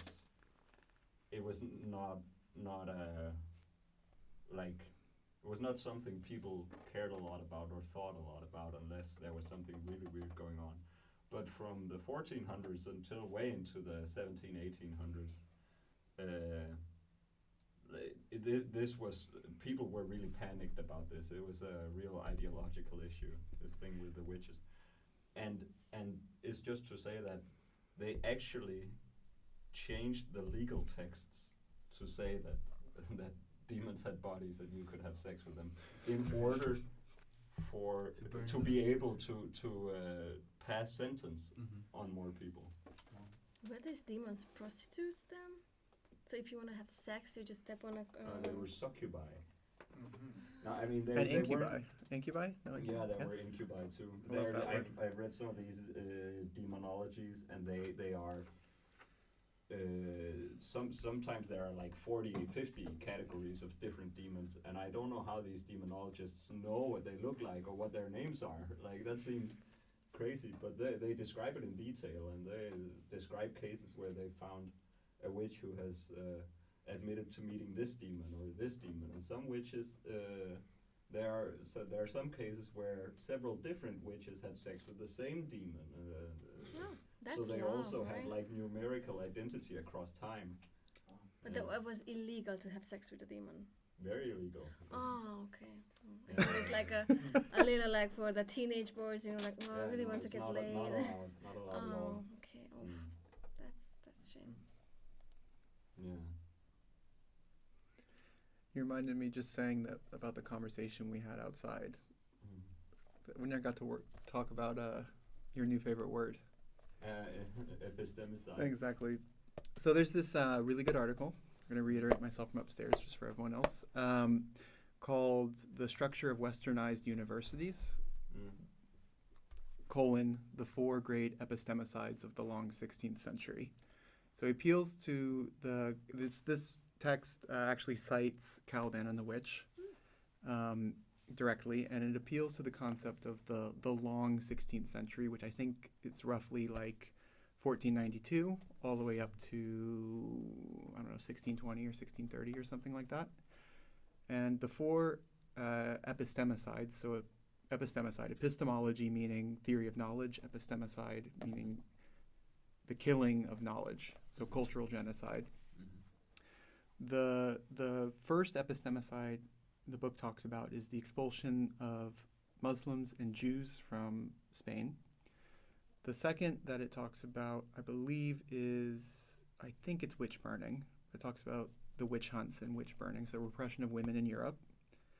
The third it talks about is the African slave trade.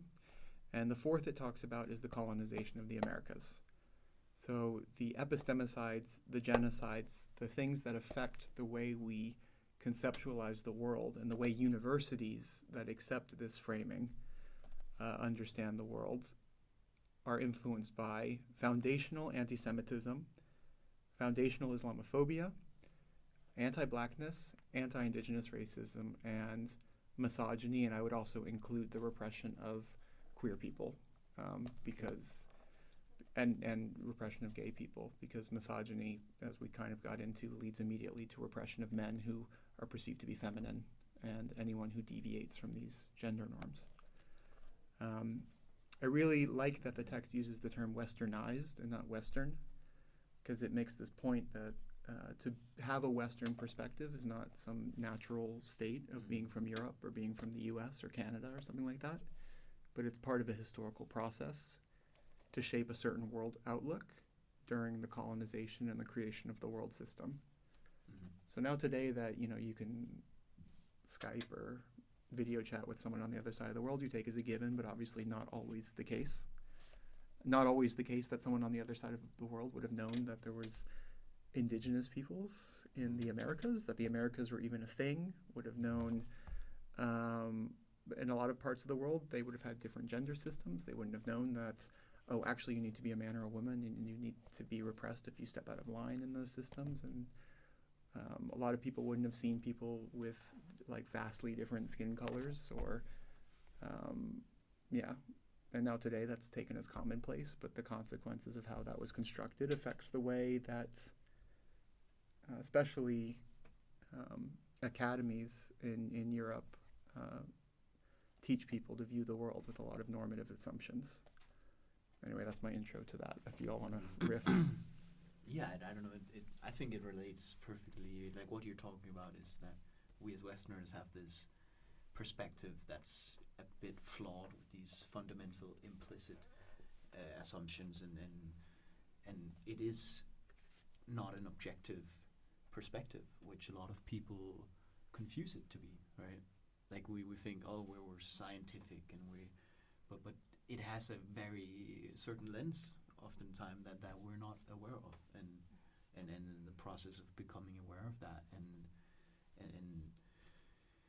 that's the whole red pill, blue pill sort of dichotomy as well. And the question being, can we actually step out of it, or are we just eating a new blue pill, or it's. I think that is a really interesting discussion, and yeah, are we somehow, by analyzing this, stepping out of history, and can we get another perspective, or are we still somehow trapped always in that dialectical process? Repeating the old traumas. Yeah. Well, also just in this, just taking a quick little, because we've looked critically at some of these huge world historic changes. One of the ones, I think, just making the point earlier about the distinction between gender and sex by well-intended people. And they say, well, gender's this social category and sex is this biological, scientific category. And a lot of people just have trouble even understanding what Butler's critique of that would be. But one that people, I think, can understand much better is the whole critique of scientific racism. Because originally in slavery, I'm talking to you because I think you probably are very familiar with this, the racialization was usually made in Christian terms. So Jews and Muslims were expelled for not being Christian. Indigenous people were thought to be lesser because they were heathens, quote unquote, and that they were not Christian. And part of the justification for enslavement of black Africans was that they are not Christians, so we can do this. Then a lot of black slaves became Christian, And they were like, oh shit, well now these people are Christians, so how do we justify slavery? And they appealed to science, which was really rising at the time, and this is where you get all this weird stuff like phrenology and the naturalization of racism by saying, oh, these people are almost a different species. And a lot of, like Butler and a lot of and Wittig and a lot of these other materialist feminists have looked at sex in the same way, and they're like, well, the modern conception of sex comes out of the same time period as these discourses of race. And then people say, what, you deny that there's people with different genitalia? And it's like, no, obviously not. Or do you deny that there are people with different skin colors or eye colors or hair textures? No, obviously not. But what we deny is that there's a political significance to these things that can be immediately derived from some stable biological definition of them, which I think is, again, another product of this whole historical process we've been talking about. Yeah, I think especially in terms of in the discussion of legitimization of trading black Africans as slaves. There's also and scientific racism. It's Darwinism, man. I mean, and that's not to say anything bad about Darwin. I don't know what Darwin's opinions were on those things, to be honest. But there are as many interpretations of Darwinism as there are Darwinists almost, and there was I mean there were people that there were as late as 110 years ago in Europe, there were black Africans being kept in zoological gardens in Europe, right, as a species of animal. And before there was a bunch of racist theories before that. Also, for example, our good old friend Kant, he is very famous in philosophy, and but back in his own times, he was also very famous in theology, which he still is, and in anthropology. He was the first professor of anthropology in Europe. Somebody might fact check me on that, but I'm pretty sure that's true. And he wrote about pretty arbitrarily about the peoples of the world, and he said that the Africans, they smell bad, and these sorts of things, kind of random things. He was racist. Very racist. But back then, what kind of epistemic framework did they put it in? There was a question of when they wanted to know where did humans come from. First of all, you look at the Bible, right? If you're a Christian, and then you maybe accept that story. But in Kant's time, it was like, okay, maybe we shouldn't take the Bible completely literally on these points. So they were discussing polygenesis versus monogenesis. Did all the humans all over, Europeans, Asians, Africans, Americans, etc., start at one point and then spread out, or did humanity start in several different points? And there was no agreement. But what everyone knew, or unconsciously knew, was that humans were the same across time, because they didn't have the Darwinian idea of evolution, right? You didn't have the notion that you could change the very nature of the human race. But with Darwinism, you get the notion that you can actually completely change the essence of a biological species, right? And so you might start to say that, okay, maybe the Africans have degenerated, and this is the sort of thing that people were saying in the late 19th century, that there were certain races of people who had changed, so now they are kind of a different species, and you start to have this notion of that all of this is kind of fluid, and that's where you get scientific racism, right? And it lives today, you know, with people talking about the bell curve and how certain ethnic groups have different levels of IQ and all this stuff. So I think to a certain extent they inherited these hierarchy. We inherited these hierarchies from earlier epistemologies. But I think there also was a change with secularization and Darwinism, where in some ways our ideologies, especially on race, but also on gender, maybe have become more insidious. Yeah. Yeah. But I mean, they had it in Christian times too, and also actually trading black Africans as slaves really started becoming a big thing in the 1300s. But that was from the east coast of Africa, where they were being sold to people from the Sultanate of Oman, a Muslim state, and if you read the Arabian Nights, there 1001 Tales, there are some descriptions of the African slaves that are very, very caricaturized and very like you get the feeling that they are natural slaves, right? If you read these books, so that it was already ideology back then. Yeah, the stories you guys have just shared makes me think of, like, it seems to be common throughout human history that we make up these stories or epistemic belief systems like Christianity or science or Darwinism, and we use it in part to explain away certain things that we don't say directly. It's implicit, the part about slavery, like wanting to justify it still with Darwinism and so on. And it makes me think of the question, like, what could you think that we're sort of doing with current political struggles that we aren't saying aloud? The stuff that we don't really want to admit, but on some level we know is wrong.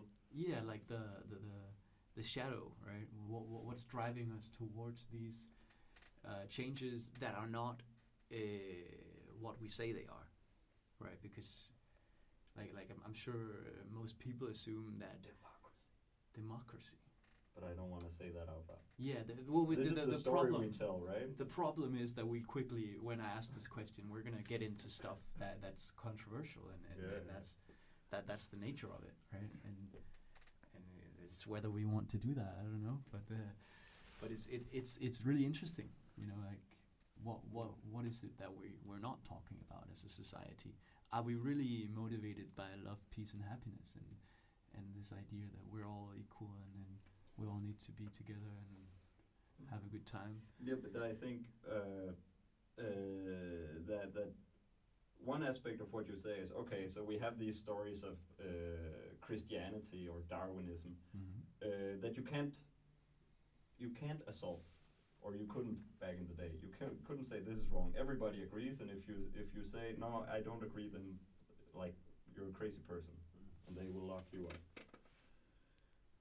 And then those stories, they obfuscate something that is going on that's bad.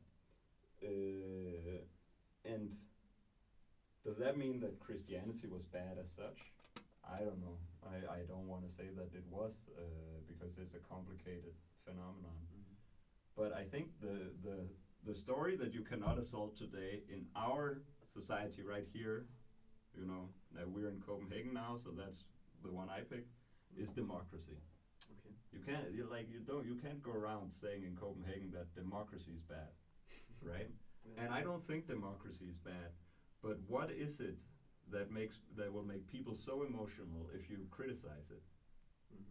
And what does the word or the concept of democracy hide? But I don't know. This is a different topic. I was going to say I'd be happy to talk about this, because I mean we can make it philosophical and historical to talk about Greek democracy and how the first example of democracy was built on top of an entire slave caste, and Yeah. also completely leaving women out of it. And that's considered like the ideal of democracy. Yeah.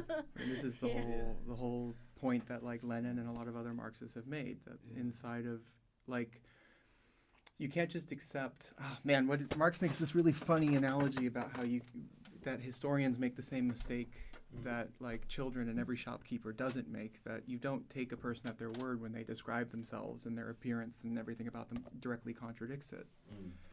One point I did want to make, just getting back really quickly to the scientific and medicalization of certain things, and connecting feminism again to racism.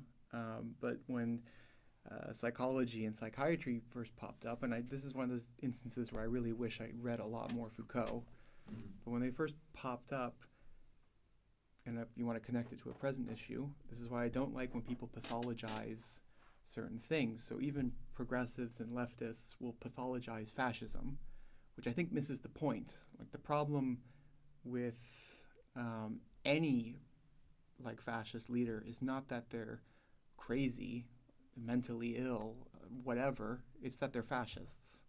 Them being mentally ill is completely separate to that. But a historical reason why I don't like doing this is often a practice that's used to either misunderstand an issue or obfuscate it. So first example I'm going to use is so-called runaway slave syndrome, where white psychologists were observing the phenomenon of slaves running away from plantations in America, and they were like, oh, they must be mentally ill, because clearly we're scientific racists, they should love being slaves. So if they're running away, then there must be something wrong with them. Not the whole social system, just them individually. But also getting into a feminist issue, it's the whole term hysteria, which is taken to mean like a certain type of emotional distress, but is derived from the same word as uterus. And it has to do with like sickness of it's a female type of mental illness, a very feminized type of mental illness, which is why a lot of feminists don't like using the term hysteria. And I think, it's ridiculous. Like calling a woman hysterical, there's definitely a sexist kind of slant to it, but it was used to describe women who were clearly having emotional distress from rejecting the patriarchal and familial expectations of them. And the show Mad Men goes into this with when the main character's wife is sent, Betty Draper is sent to a therapist to talk to because she's been feeling depressed.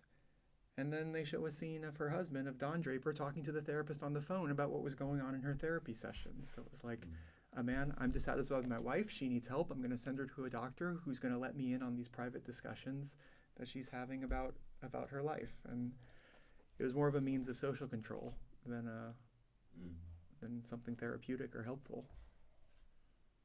Yeah, and I think you're very on point with this problem with pathologizing various things, because it happens a lot. And I said that democracy is the one that you can't is the story that you can't attack. But people will get really emotional if you start questioning our stories about what mental illness is and its treatments and the medications and all of this stuff,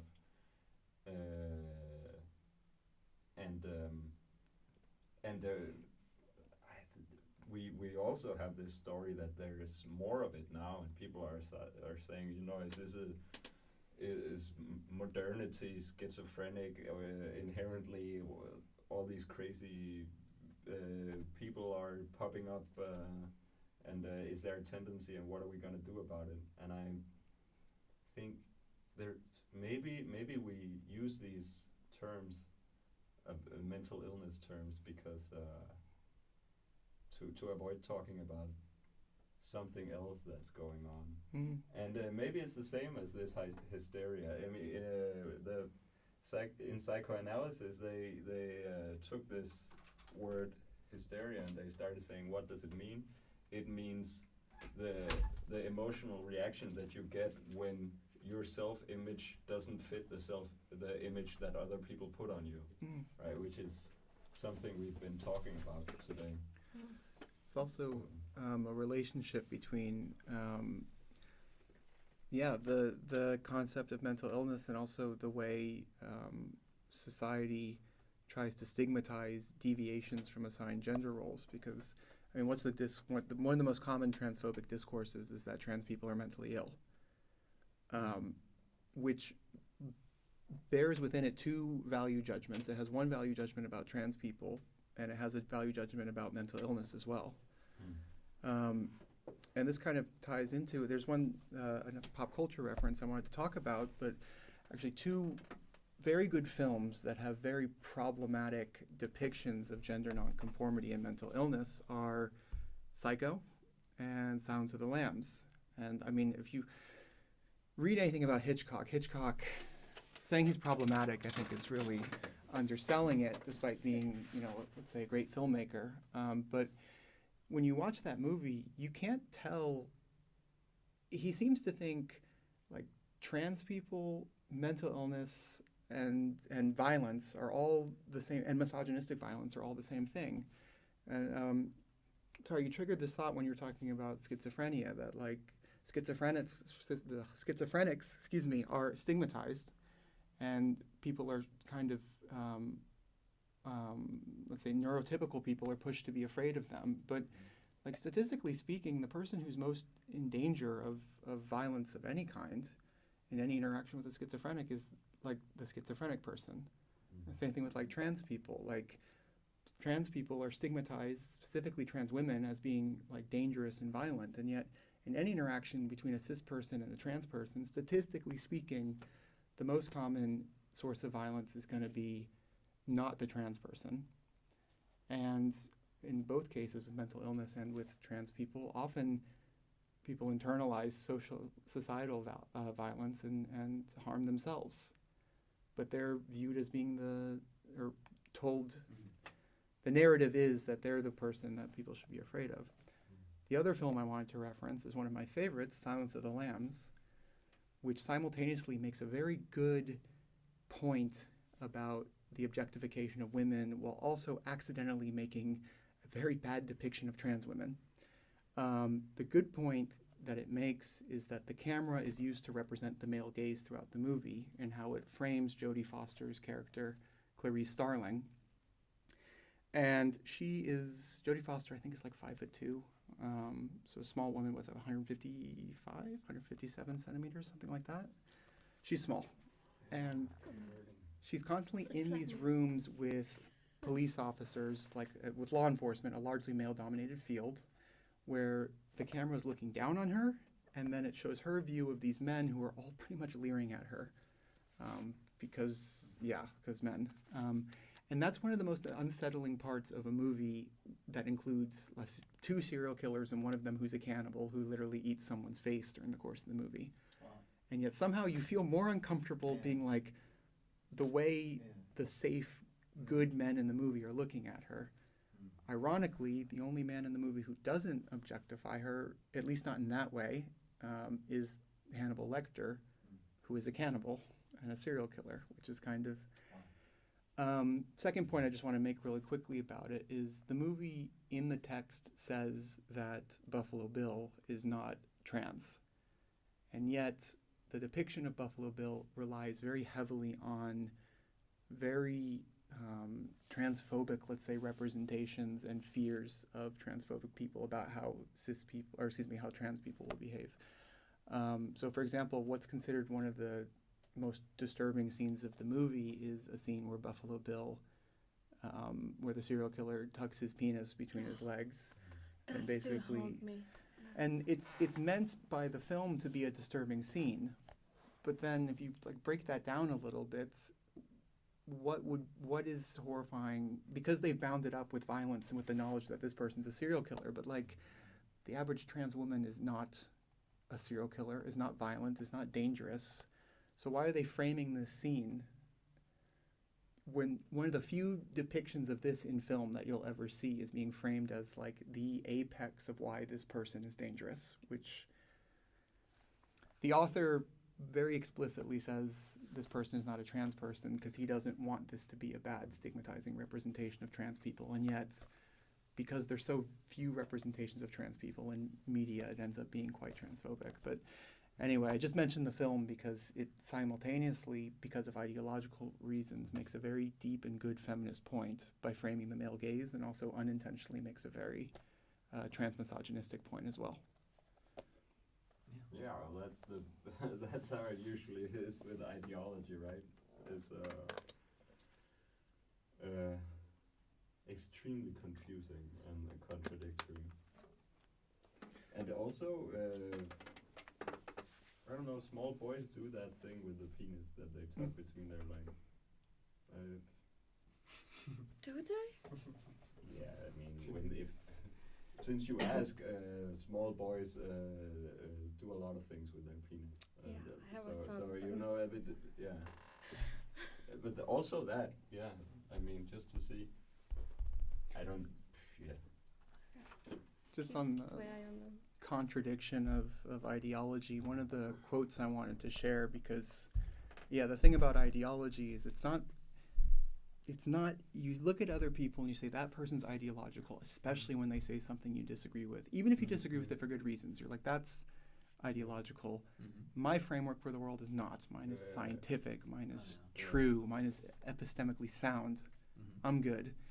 One of my favorite quotes from Marx comes from a letter. I could look up the specific letter, but I always remember this quote, where he, in one sentence, says something that I think is incredibly pro-feminist, and then in parentheses, as a little joke at the end, says something that's incredibly misogynistic. I think I know which one you're talking. And because of because of ideology, because he's explicitly, like, I'm saying something pro-women, and because he doesn't recognize that he's reproducing some patriarchal conception of women, he doesn't completely undermine his point, because he's appealing to, you asked what's the relationship between socialism and feminism, and you asked about the relative stability of equal societies, for example. He's referencing Fourier, the utopian socialist, who made the observation that the general level of stability and development of society is highly correlated with, as he says, the position of the fair sex. What I would say is the equality of all people, however gender is defined in that society. Marx says everyone knows that the level of development of society is correlated with the position of the, he says, fair sex, quote unquote. Fair sex? Fair, he means women. Yeah. Okay. And then in parentheses he says, even the ugly ones, which is... No, but I think I read that completely the opposite way. Really? Because I think what he's saying, the joke is that Fourier is the misogynistic one by using the term the fair sex, because he's saying, okay, so what are women like? They're fair. And for those of you who may not, fair is an archaic English term just meaning beautiful in this case. So the beautiful sex, that's what the women are. And Marx is saying, no,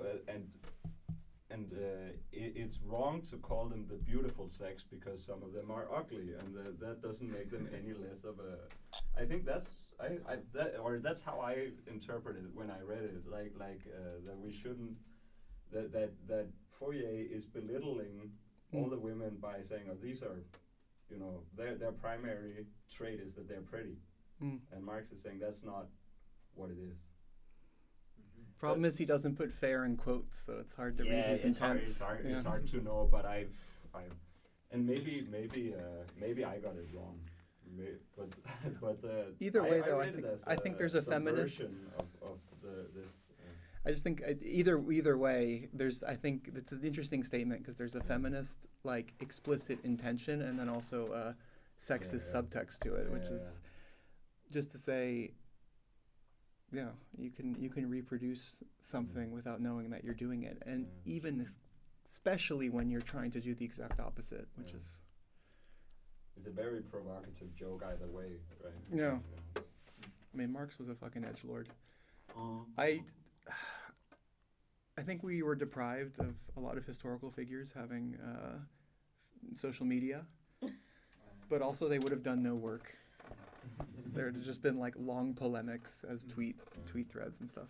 But this I don't know if the mail service in European cities were that advanced in Marx's day, but certainly 20 years later than that letter, in Copenhagen, mail was delivered 4 times a day.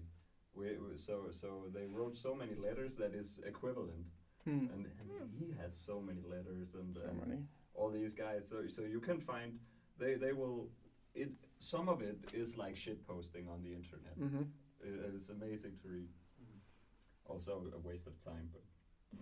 You also remind me another speech I wanted to talk about that's very significant is this was at a women's convention, I think in the 1850s in the U.S., and the speaker was this woman named Sojourner Truth, if you've ever heard of her.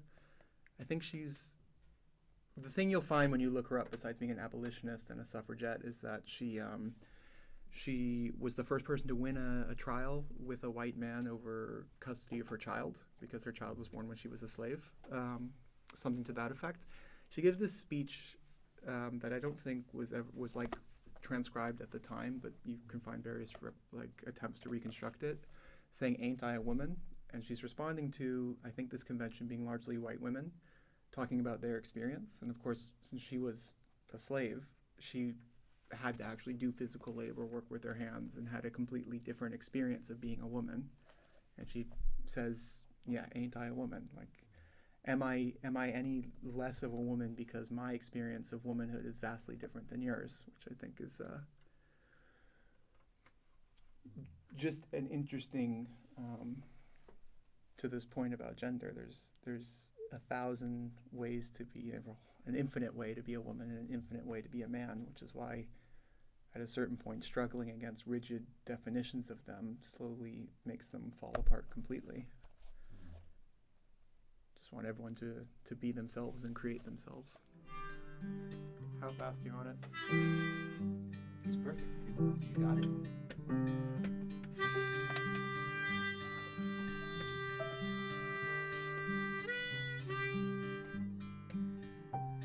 Thank you for listening to Copenhagen Circle. This has been a wonderful chat. We've got Matthias here speaking to you, Kalle on the piano right now, Emilio on the guitar, and Naomi on a little drumming instrument. Thank you for listening to our feminist podcast. It's been a blast.